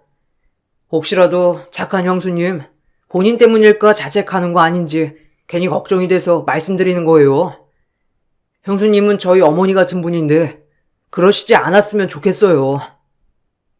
고마워요. 그렇게 말해줘서. 내가 너무 미안하기도 하고 내가 잘 배웠으면 그러지 않았을 텐데 학력 때문에 참. 그래도 서방님들이 이렇게 배려해줘서 말씀해주시니 더 고마워요. 그래도 마음에 많이 쓰였는데 조금 가벼워졌네요. 서방님들이 언제 이렇게 컸는지 참 고맙더라고요. 어머니 같다는 말에 눈물이 왈칵 쏟아졌습니다. 그냥 내 자리에서 열심히 살았을 뿐인데 그렇게 생각해주니까 너무 고마웠어요. 그리고 동서들은 이혼을 하고 서방님들에게 저에 대한 원망을 쏟아냈다고 하더라고요. 역시 사람은 고쳐 쓰지 않는 것 같다고 느껴졌죠. 중졸이라고 매번 무시만 하던 동서들에게 더 퍼붓지 못한 것이 한이 되지만 그래도 지금은 모든 가정이 제자리를 찾은 것 같아 마음이 놓여요. 서방님들도 시간이 지난 뒤 좋은 동서들을 만나 재혼에 성공했답니다. 다행히 지금 동서들은 얼마나 착하고 따뜻한지 몰라요. 오히려 지금 동서들 덕분에 집안이 더 돈독해진 기분이에요. 이젠 서방님들도 아이를 낳고 가장으로서의 삶을 살아가고 있어요. 저도 딸들이 다 성인이 되고 이제는 딸들이랑 데이트도 하면서 옛 이야기도 하고 남편이랑 알콩달콩 살고 있답니다. 착한 남편의 토끼 같은 자식들, 그리고 친동생 같은 서방님들, 딱 이렇게만 앞으로도 지냈으면 좋겠는 마음이에요. 힘든 나날들도 많았지만 제가 잘 살아온 것 같아서 뿌듯한 인생이더라고요. 여러분들 앞날도 행복만 가득하시길 바랄게요. 감사합니다. 안녕하세요. 저는 나이 65세에 요양원에서 보살핌을 받고 있는 여자입니다. 얼마 전 아들이 노트북 하나를 선물해줘서 지루함을 달래는데 많은 도움을 주고 있어요. 아들은 같이 지내길 원하고 있지만 그건 제가 불편해서 싫더라고요. 아무래도 자식 입장에서는 자식이 옆에 멀쩡히 살아있는데 요양원으로 보낸 게 대신 마음에 걸렸던 것 같습니다. 근 몇 년 동안 정말 많은 변화가 있었고 건강에 위협까지 받게 될 정도로 정신적인 고통이 상당했었지만 지금은 어느 정도 안정을 취할 수 있을 정도로 여유가 생긴 편입니다. 아들에게 선물 받은 노트북으로 저희 가족의 삶에 대한 이야기를 여러분들께 풀어보고 싶어 늦은 새벽 조용히 노트북에 전원을 켜게 되었습니다. 제 인생이 여러분들께 잘 전달이 될지 모르겠지만 부족한 글 솜씨라도 너그럽게 이해해 주시고 많은 의견 주시면 정말 감사하겠습니다. 지금으로부터 5년 전 슬며시 눈을 떴을 때 주위를 살펴보니 그날도 어김없이 병원에 누워 있더라고요. 그리고 제 옆에 자리를 지켜주고 있던 아들이 눈에 들어와 축 처진 몸을 힘겹게 일으키며 자리에 앉았습니다. 그런 모습을 보고 더 누워 있으라며 갑자기 돌발 행동을 한 저를 보면서 당황한 표정을 보이고 있었어요. 한두 번 겪었던 일도 아니라서 대수롭지 않게 생각하며 천천히 일어나 앉았지만 나이를 먹어가면서 점점 심해지는 증상이 저를 많이 괴롭혀 아들의 인생에도 걸림돌이 되고 있었습니다. 그러다 보니 아들이 없는 곳으로 사라져 버리고 싶은 마음도 있었어요. 언제 어디서 쓰러질지 모르기 때문에 더 안 좋은 상황을 피하고자 아들의 전화번호를 항상 몸에 지니고 다녔습니다. 이번에도 역시 쓰러짐과 동시에 연락을 받게 된 아들이 병원으로 찾아온 거였죠. 제 자신의 한계가 그날따라 더욱더 크게 다가오더라고요. 그리고 저로 인해 아들의 인생까지 망칠 것 같아 고민 끝에 괴로워하고 있는 아들의 손을 잡으며 입을 열었습니다. 오늘도 회사에다 얘기하고 급하게 병원으로 달려온 거니? 아직 퇴근 시간도 아닌데 괜히 안 좋은 시선만 받게 될까봐 걱정이구나. 그냥 퇴근하고 천천히 와도 되는데 다음부터는 이렇게 하지 않아도 된다. 차라리 우석이 네가 만들어준 전화번호가 적힌 카드를 안 들고 다니는 게 좋을 것 같아. 급하게 오다가 사고라도 나면 어쩌니? 최근 들어 이런 일이 자주 발생하는 것 보니 아무래도 도움이 필요할 것 같다는 생각이 드네.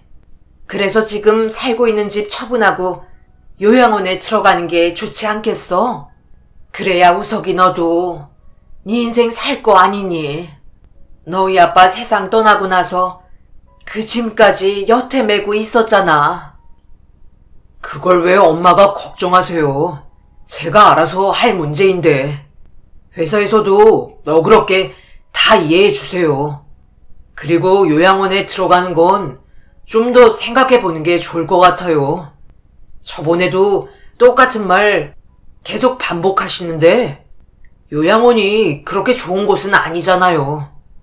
그곳에서 지내는 게 많이 힘들다는 말도 주위에서 꽤 많이 들었거든요. 일단 몸이 회복하는데 신경 쓰세요. 아들은 제가 요양원에 가지 않고 곁에 있어주길 바라고 있었어요.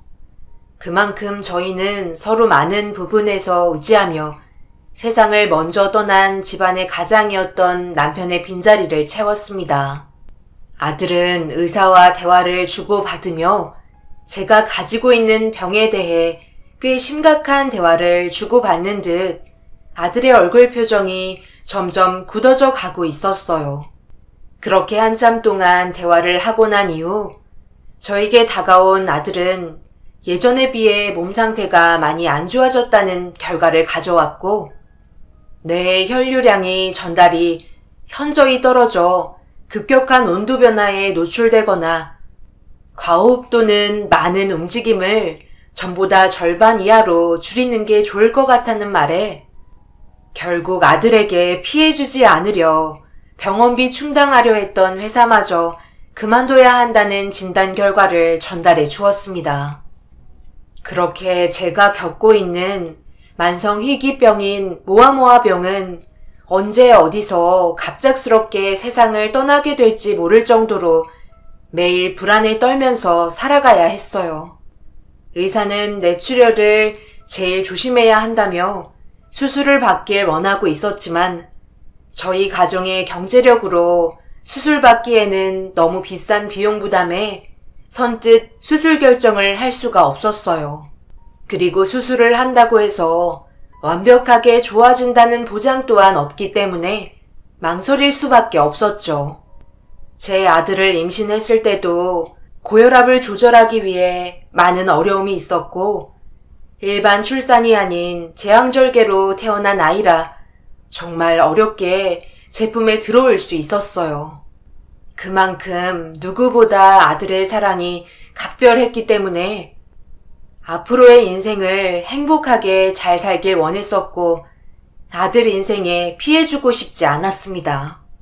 그런데 제가 겪고 있는 희귀병 때문에 매번 희생을 해야만 하는 아들에게 미안한 마음뿐이었어요. 그래서 더더욱 요양원에 가고 싶은 마음이 컸던 거고 좋은 여자 만나 행복하게 사는 모습을 뒤에서 지켜보는 게 제 소원이었어요. 하지만 어느 날 집에서 조용히 생활하며 안정을 취하고 있는데 퇴근하고 들어온 아들의 얼굴 표정이 상당히 심각해 보였어요.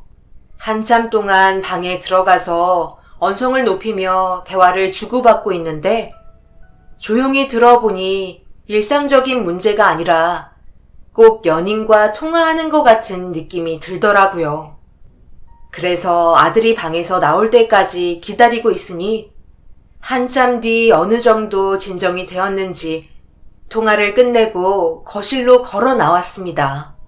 무슨 문제가 있는 것 같아 걱정되는 마음에 왜 그런 건지 이유를 물어보게 되었고 머뭇거리던 아들의 입에서 어렵게 나온 한마디는 제가 예상했던 대로 아들과 교제를 하고 있던 여자와 다투게 된 걸 알 수 있었습니다.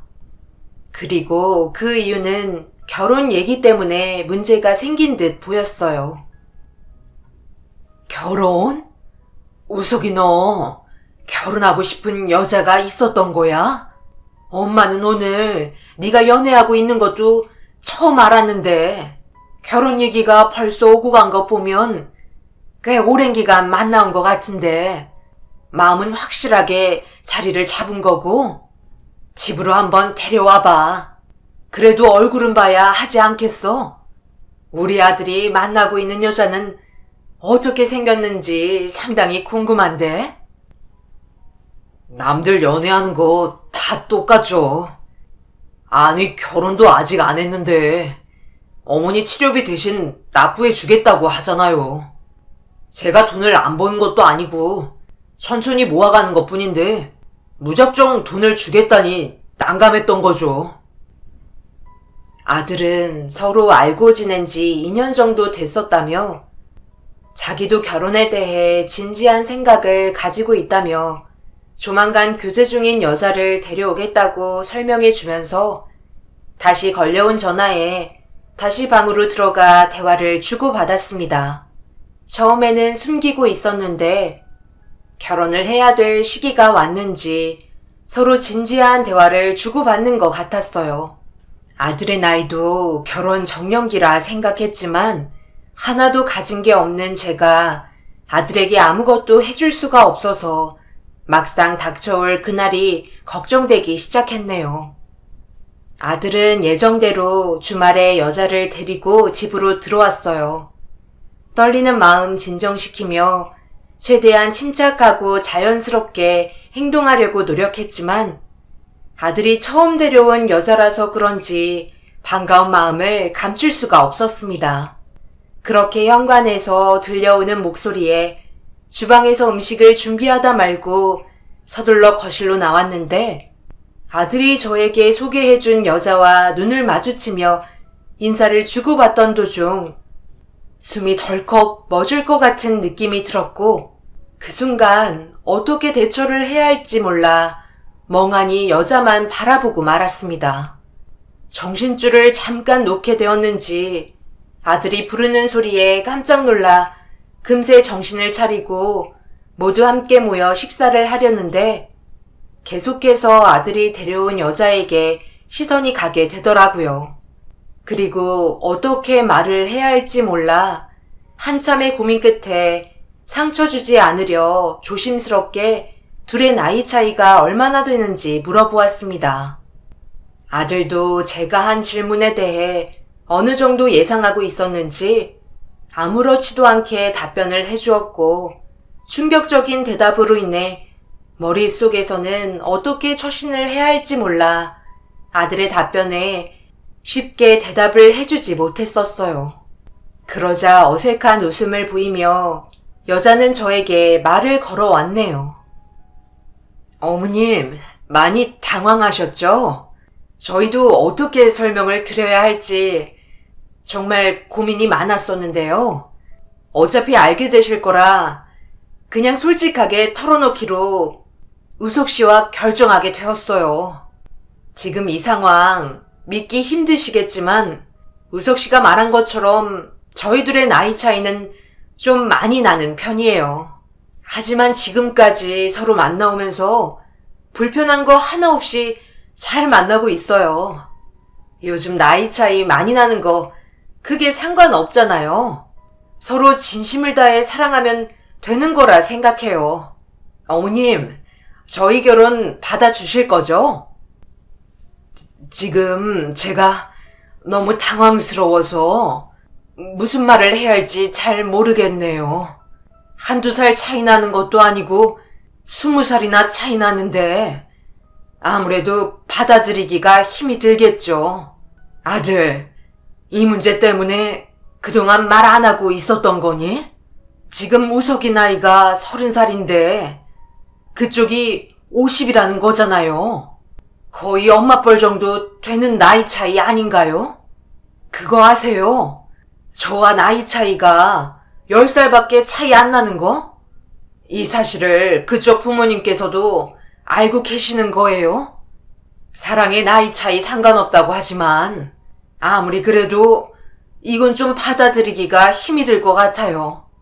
우석아, 정말 서로 사랑해서 결혼하려고 하는 거야? 왜 당연한 걸 계속 물어봐요.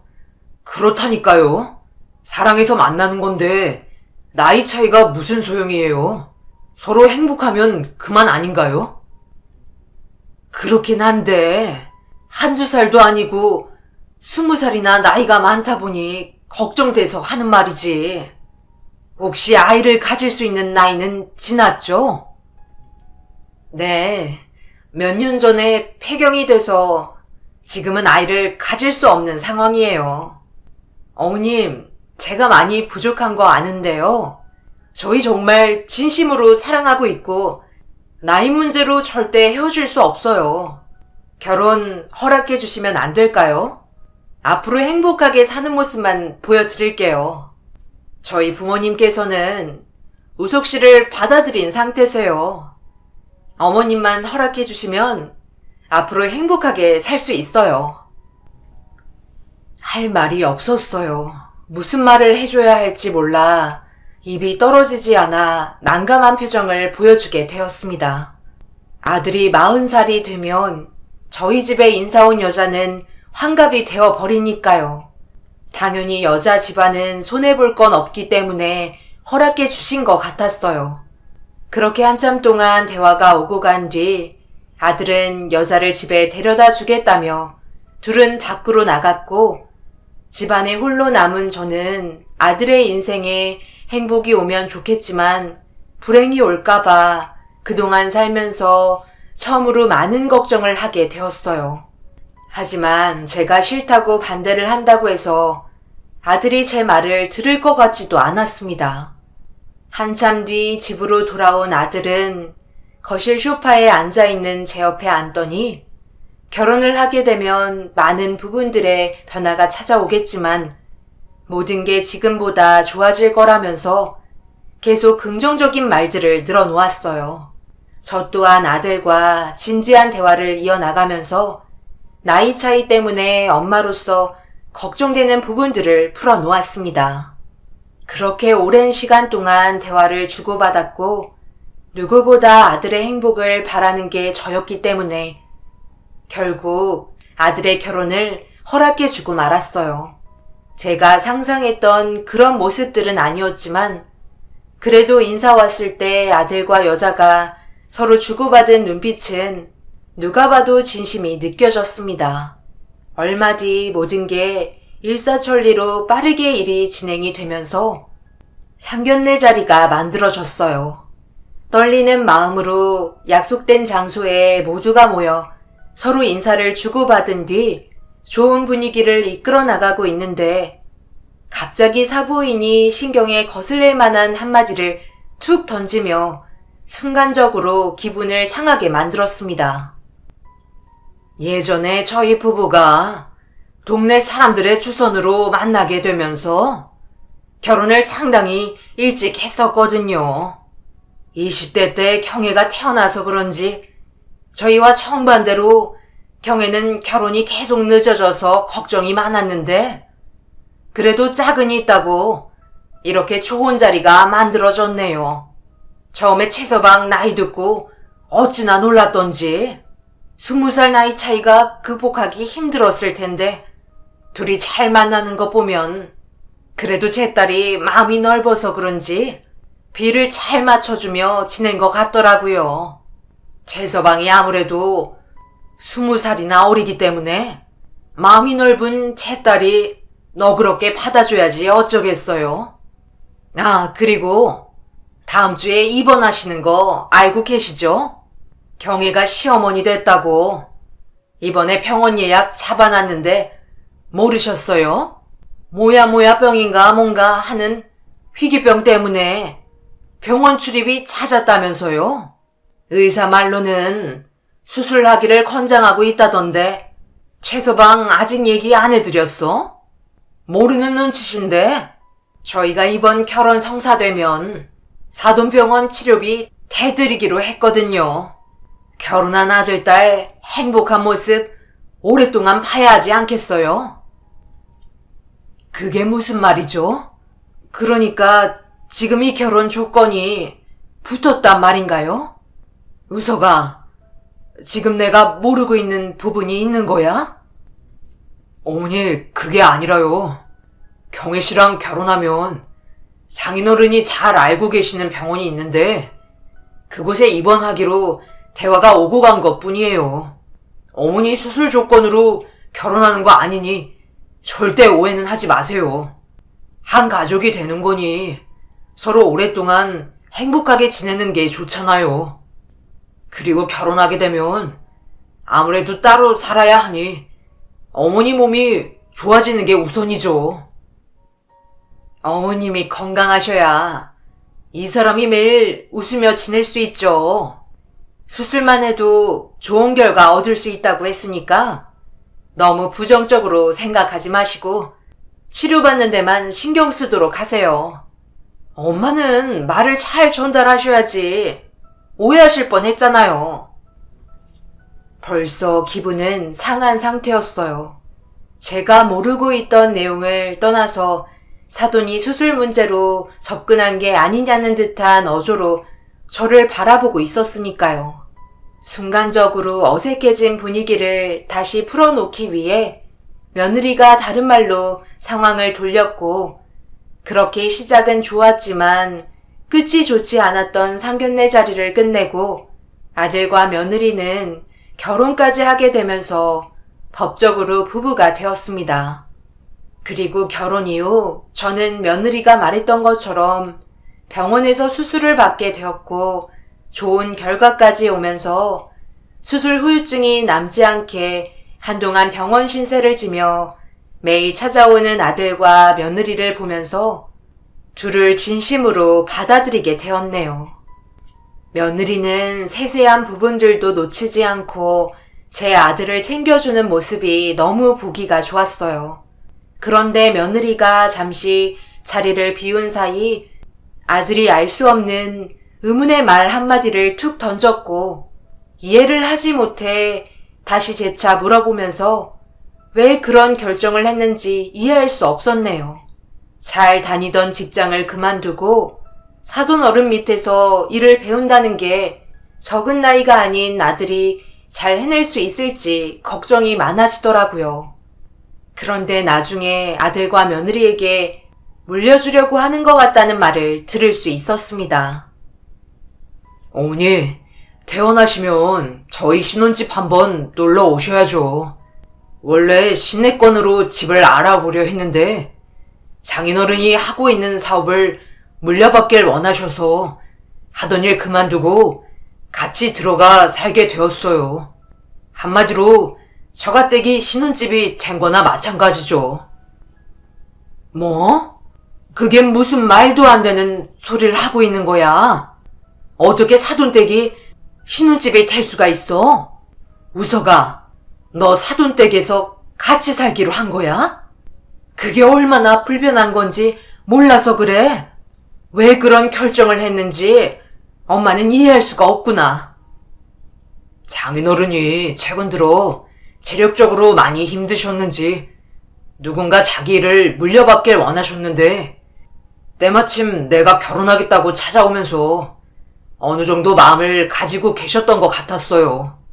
결혼식 끝나자마자 같이 살길 원하시길래 그렇게 하겠다고 얘기했죠. 부부와 단둘이 사는 것도 성격이 맞지 않아 이혼하는 요즘 세상에 사돈댁에 들어가 함께 지낸다는 건 더더욱 안 되는 행동이었어요. 아무리 사업을 물려받는다는 이유 때문에 들어가는 거라 하지만 아들 혼자 온갖 고생은 다 하게 될까봐 저는 반대를 하고 말았습니다. 결국 아들에게 자리를 피해달라고 얘기한 뒤 며느리와 단둘이 남아 진지하게 대화를 이어나갔고 사돈 어른이 우석이를 자기 아들처럼 생각하고 있다며 좋은 기회라고 좋게 설명을 해주었습니다. 병원 신세만 지는 저로서는 아무런 도움이 되지 못하는 게 현실인데 한편으로는 우석이를 진정한 가족으로 받아들여주는 것 같아 조금씩 마음이 풀리게 되었고 며느리는 조금이라도 문제가 있을 시 바로 분가할 거라며 걱정스러워하던 저를 진정시켜 주었습니다. 그렇게 모든 게 잘 풀려나가는 것 같았어요. 그리고 본격적으로 사업을 물려받기 시작하면서 거의 매일 오던 아들과 며느리는 거의 얼굴을 비치지 못했고 저는 병원에서 집중 치료를 받으면서 몸의 회복이 좋아지고 있었습니다. 나이가 있다 보니 회복 속도가 더뎠지만 그래서 좋은 결과에 도움을 준 사돈댁이 고맙게 느껴졌어요. 그렇게 몇 달의 시간이 지나고 통원 치료를 받아도 된다는 말에 아들과 며느리에게 연락을 취해 내용을 전달한 뒤 도움을 받아 저희 집으로 들어갈 수 있게 되었네요. 오래간만에 아들의 얼굴을 보게 된 그날 일이 많이 고된지 살이 많이 빠져 보였고 헬쓱해진 모습이 걱정스러워 잘 지내고 있는지 물어보자 아들은 웃는 얼굴을 보여주며 답해 주었어요. 함께 저녁 먹을 시간도 없는지 급하게 가봐야 한다며 조만간 놀러 오라는 말을 남긴 채 며느리와 다시 차에 올라타 사돈댁으로 돌아갔어요. 처음 배우는 일이기 때문에 당연히 힘이 들 수밖에 없었지만 무슨 일을 하는지 제대로 설명을 해주지 않아 답답하기만 했었어요. 며느리는 사돈 어른이 하는 사업을 같이 하는 게 아니고 회사에 다니기 때문에 잘 모르는지 대답을 못 해주더라고요. 그래서 주말에 시간을 내어 어떻게 살고 있는지 확인해 보려고 사돈댁으로 향했습니다. 며느리가 적어준 주소로 택시를 타고 한참을 달려 도착하니 한적한 곳에 주택 하나가 덩그러니 있더라고요. 아들은 사돈댁이 신혼집인 것처럼 모든 게 잘 되어 있다고 했지만 엄마의 입장에서는 불안한 게 한두 가지가 아니었어요. 대문 앞에서 며느리에게 전화를 하니 현관문을 열고 급하게 나와서는 밝은 얼굴로 맞아 주었습니다. 며느리는 부모님과 아들이 잠시 외출을 했다고 하길래 집안을 둘러보며 기다리고 있는데 며느리가 신혼방을 보여주었고 그 안에는 이제 막 결혼한 부부인 것처럼 아기자기하게 방안을 꾸며 놓았습니다. 아들과 며느리가 찍은 사진들을 구경하며 이런저런 대화를 주고받는데 밖에서 꽤 시끄러운 소리가 들려왔어요. 사돈어른의 목소리인 것 같아 며느리와 대화를 멈추고 소리가 나는 방향으로 걸음을 옮기려는데 갑자기 제 앞을 막아서더라고요. 어머님, 잠시만요. 그쪽은 안 가시는 게 좋을 것 같아요. 그냥 여기서 기다리면 저희 부모님이랑 그이가 올 테니까 여기 앉아 계세요.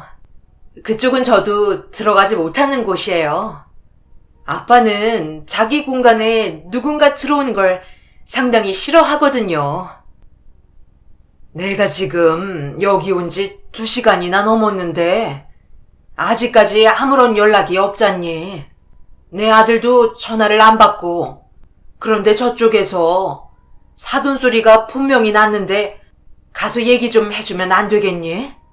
마냥 기다릴 수도 없는 노릇이고. 일찍 오셨네요. 저희가 요즘 정신이 없이 바빠서 시간을 내는 게 상당히 힘드네요. 사업이라는 게 다 그렇잖아요. 먹고 살려면 2발로 뛰어야 하니까 전화 받을 시간도 없어요. 몸은 좀 괜찮으세요? 저도 담당 의사한테 들었지만 이번 수술로 그 병이 완치되는 게 아니라면서요. 평생 관리를 받아야 한다던데 걱정이 많으시겠어요. 그래도 최서방이 많이 도와주고 있어서 사업이 한층 수월해졌네요. 사돈은 걱정하지 마시고 관리만 잘 받으세요. 저녁 안 드셨죠? 좋은 데 가서 식사나 같이 하시죠. 어느 정도 마무리만 하고 2사람 온다고 했으니까 저희 먼저 식당으로 가시죠. 사부인의 말에 따라 어쩔 수 없이 걸음을 옮겨 차에 올라탔고 식당으로 향하게 되었어요.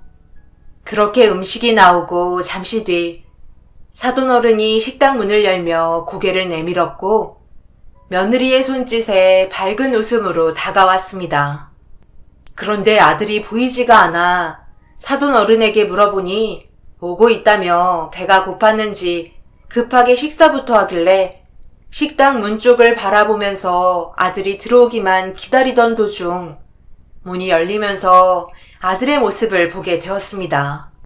그런데 며칠 전에 봤을 때와 다르게 어디가 많이 불편한지 걸음걸이가 이상하길래 급하게 자리에서 일어나 어디 다친 거냐고 이리저리 몸을 살폈습니다. 아들은 고통을 애써 참아 보이며 안 하던 일을 해서 온몸에 근육통이 생겼다고 얘기했지만 제가 봤을 때는 그 문제가 아닌 듯 보였어요. 원래 안 하던 일을 하면 저렇게 돼요. 저희가 하는 일이 몸을 쓰는 일이기 때문에 당연히 근육통은 자연스럽게 따라오죠. 한 1년 정도 지나면 몸이 적응해서 그때부터는 날아다녀요. 그러니 걱정하지 마시고 식사부터 하세요. 최서방, 오늘도 고생 많았네. 배고팠을 텐데 많이 먹고 내일도 열심히 일해야 되지 않겠나? 그래야 사부인 병원비 충당하지. 최서방이 아직 일이 서툴러서 어려움이 많아요. 몸이 잘 따라주지 않으니까 작업 능률도 떨어졌고요. 그래도 없는 것보단 옆에서 거들어주는 게 도움이 되긴 하죠. 뭐하고 서 있어? 얼른 와서 앉아서 먹지 않고 한잔해. 그래야 근육에 풀리지. 아니, 무슨 일을 시키길래 제 아들이 제대로 걷지도 못할 정도예요? 우서가, 정 힘들면 다른 일 그냥 알아보는 게 좋지 않겠니? 제가 알아서 할게요. 어머니 꾸준히 병원에서 관리 받아야 하는데 그 돈 감당하실 수 있겠어요? 이번에 수술도 해서 많은 돈이 들었다고요. 제가 열심히 일을 해야 어머니 병원비 마련하죠. 너 내 병원비 마련하려고 결혼한 거야? 아니잖아. 그리고 엄마만이 좋아졌어. 그러기까지 무리하면서 일 안 해도 된다니까? 아들은 제 말을 무시한 채 자리에 앉아 술을 마시며 식사를 하고 있었어요. 힘들어하는 모습을 보고 있으니 마음이 너무 안 좋았고 괜히 왔나 싶어 눈물이 맺히려 하는데 장인이 아들에게 다 먹었으면 다시 가서 마저 일 끝내고 쉬라며 지시를 내렸습니다. 아들은 장인의 말에 힘든 몸을 다시 일으켜 일을 하려고 신발을 신고 밖으로 나갈 준비를 하더라고요. 그 순간 이건 아닌 것 같아 뭐 하는 거냐고 사돈 어른한테 소리를 지르고 말았습니다. 그러자 사부인이 저를 되려 이상한 사람 취급하더라고요. 여기 우리만 있는 것도 아니고 다른 사람들도 식사하는 공간인데 왜 소리를 지르고 그래요? 저희가 뭘 잘못했나요? 최서방이 선택한 길인데 왜 사돈이 화를 내는지 모르겠네요. 그러니 누가 그런 몸을 가지고 태어나래요? 최서방은 저렇게 될 때까지 일을 하고 싶어서 저러고 있겠어요? 자기 엄마 잘못 만나서 인생 정말 꼬였는데 지금 누가 누구한테 소리를 지르는 건지 전혀 모르겠네요. 저런 효자가 있다는 거에 감사하게 생각하세요. 막말로 사돈 지금 가지고 있는 게 쬐깐한 집 말고 뭐 있어요? 머리가 그 모양 그 꼴이니 최서방이 저렇게 고생을 하는 거잖아요. 이런 모습 보기 싫으면 돈이라도 많던가. 그런 것도 아니면서 지금 누구한테 소리를 지르며 화를 내고 있는 거야? 적당히 하셔야지. 너무 많이 기어오르는 것 같네요. 평생을 병원 신세 지며 살아가야 하지만 그렇다고 완치되는 병도 아니고 언제 어디서 뇌출혈로 쓰러질지 모르는 상황인데 최서방이 뭘 해줄 수 있겠어요? 사돈 수술비 때문에 대출이라도 받아야 되는 거예요? 사돈 머리 수술하더니 사리분간이 잘 안 되는 것 같은데 지금 저희가 엄청 많이 배려해 주는 거라고요. 결혼도 시켜주고 둘이서 지낼 수 있는 신혼방도 마련해주고 삼시세끼 걱정 없이 다 챙겨 먹을 수 있고 거기에다 사돈 차후에 있을 병원비와 수술비들 전부 걱정 없이 해결할 수 있으니 이만한 조건이 어디 있어요? 두 눈에 보이는 것만 보고 감정대로 행동하시지 마시고 아들이 주는 거 받아먹으며 남은 인생 연맹하세요. 아시겠죠? 오늘도 시간 내기 힘든데 왔다고 하니까 겨우 뺀 거예요. 다음부터는 안 찾아왔으면 좋겠네요. 지금 시즌이 한창 바쁠 때니까요. 최서방 얼굴도 봤고 식사도 하셨으니 볼 일은 다 끝나셨죠? 사부인의 말에 너무 충격을 받아 그 자리에서 일어나 당장 아들이 일하는 곳으로 안내하라며 사부인에게 화를 냈습니다. 제 의견은 물어보지도 않고 혼자 결정해서 힘겹게 살고 있는 모습을 보니 너무 마음이 안 좋았어요. 작은 회사에서 월급쟁이로 모든 걸 해결할 수 없다고 판단한 건지 아들의 선택에 결국 눈물을 흘렸고 사돈어른이 한숨을 쉬며 작업하는 곳으로 함께 움직였네요.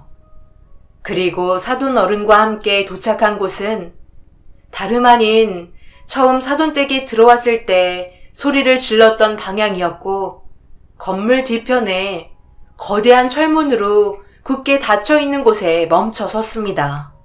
사돈어른이 문을 활짝 열어 젖히는 순간 엄청난 비린 냄새와 함께 바닥에 보이는 엄청나게 많은 거대한 대형 수족관이 눈에 띄었는데 몸을 일으키며 저희 쪽을 바라보고 있던 아들과 눈이 마주치게 되었습니다. 온몸이 진흙으로 뒤덮인 상태로 수족관 안에 들어가 있는데 그 모습을 보자마자 털썩 주저앉아 오열을 하고 말았습니다. 아들은 제가 자신이 일하는 곳에 올 거라고 전혀 생각하지 못했는지 당황하며 어쩔 줄 몰라 하고 있었어요. 저는 낮게 깔린 목소리로 아들에게 당장 그곳에서 나오라고 말했습니다. 우석아, 거기에서 당장 나와. 집으로 가자. 네가 이렇게까지 할 필요 없어.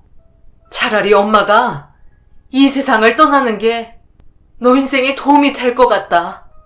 지금 당장 엄마와 함께 집으로 가지 않으면 두 번 다시 엄마 얼굴 볼 수 없을 거다. 최서방, 뭘 멀뚱히 쳐다보고 있어? 오늘 내로 밑바닥 작업 끝내지 않으면 밥도 없을 줄 알아?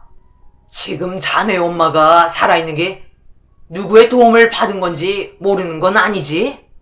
이봐요, 사돈. 정신 나갔어요? 제가 여기 왜 데리고 왔다고 생각해요? 자기 목숨 소중하게 생각하라고 데려온 거지. 자기 자식 데려가라고 함께 온 줄 알아요? 그리고 전부 본인이 선택한 길을 왜 하지 말라고 강요하시는 거죠? 최서방은 평생 저렇게 살아야 될 운명이라고요. 그게 누구 때문인지 모르세요? 그래서 데려가겠다는 거잖아요. 어느 엄마가 자식이 저렇게까지 노동한 대가로 목숨을 연맹하고 싶겠어요? 처음부터 의도적으로 접근한 거 아니에요? 저는 더 이상 보고 싶지 않으니 당장 제 아들 데려가겠습니다. 우석아, 당장 나와라. 엄마 제발 그만 좀 하세요. 제가 원해서 선택한 거라고요. 아빠 세상 떠나고 그동안 얼마나 외롭고 힘들었는데 엄마마저 세상을 떠나면 저는 앞으로 어떻게 살아가라는 거예요? 제 입장도 생각해 주세요. 그리고 처음부터 제가 먼저 장인어른 조건 받아들인 거예요.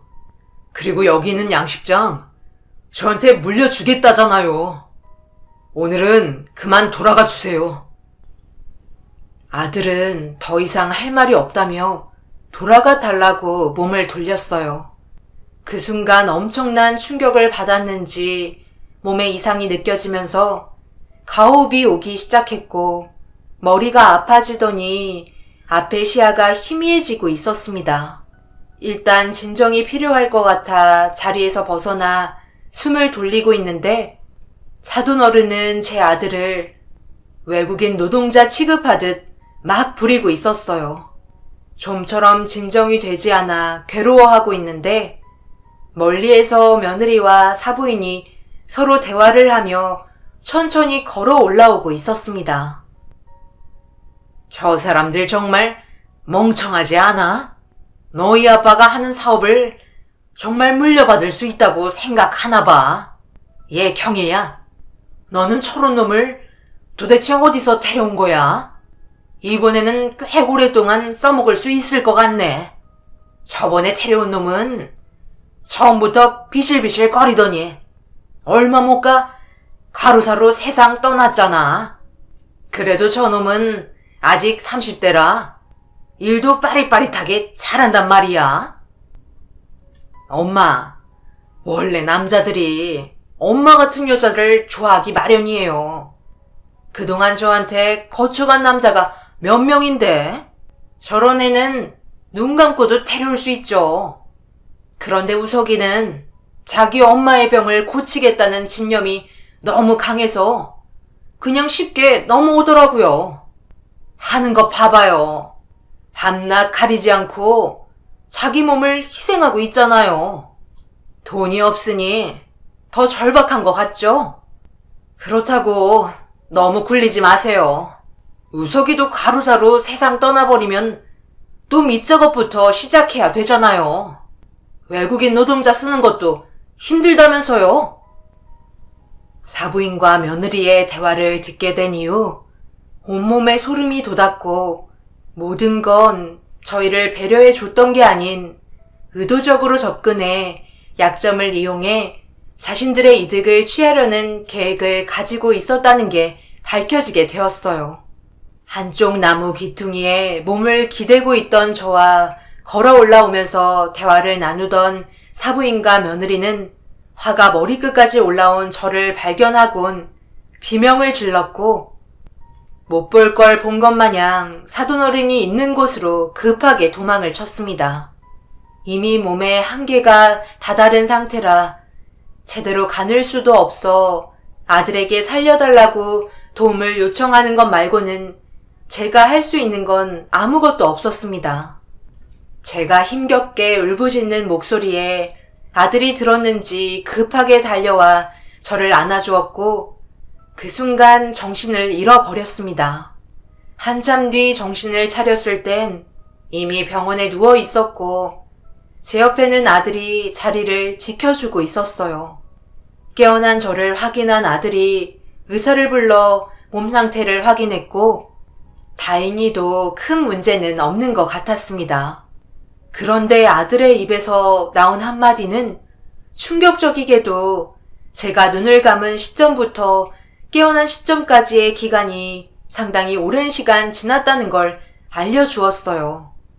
정신을 잃고 눈을 떴을 때 이미 일주일의 시간이 지나버린 상태였습니다.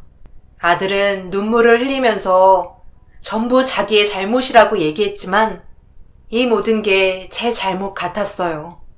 태어날 때부터 남들과 달랐고 제 욕심으로 인해 우석이를 세상 밖으로 나오게 해서 평생 고생만 시키는 게 너무 미안했습니다. 그렇다고 부유한 집안도 아닌 찢어지게 가난했기 때문에 차마 아들의 얼굴을 볼 수가 없었네요. 그런데 아들의 입에서 더 충격적인 말이 나왔습니다.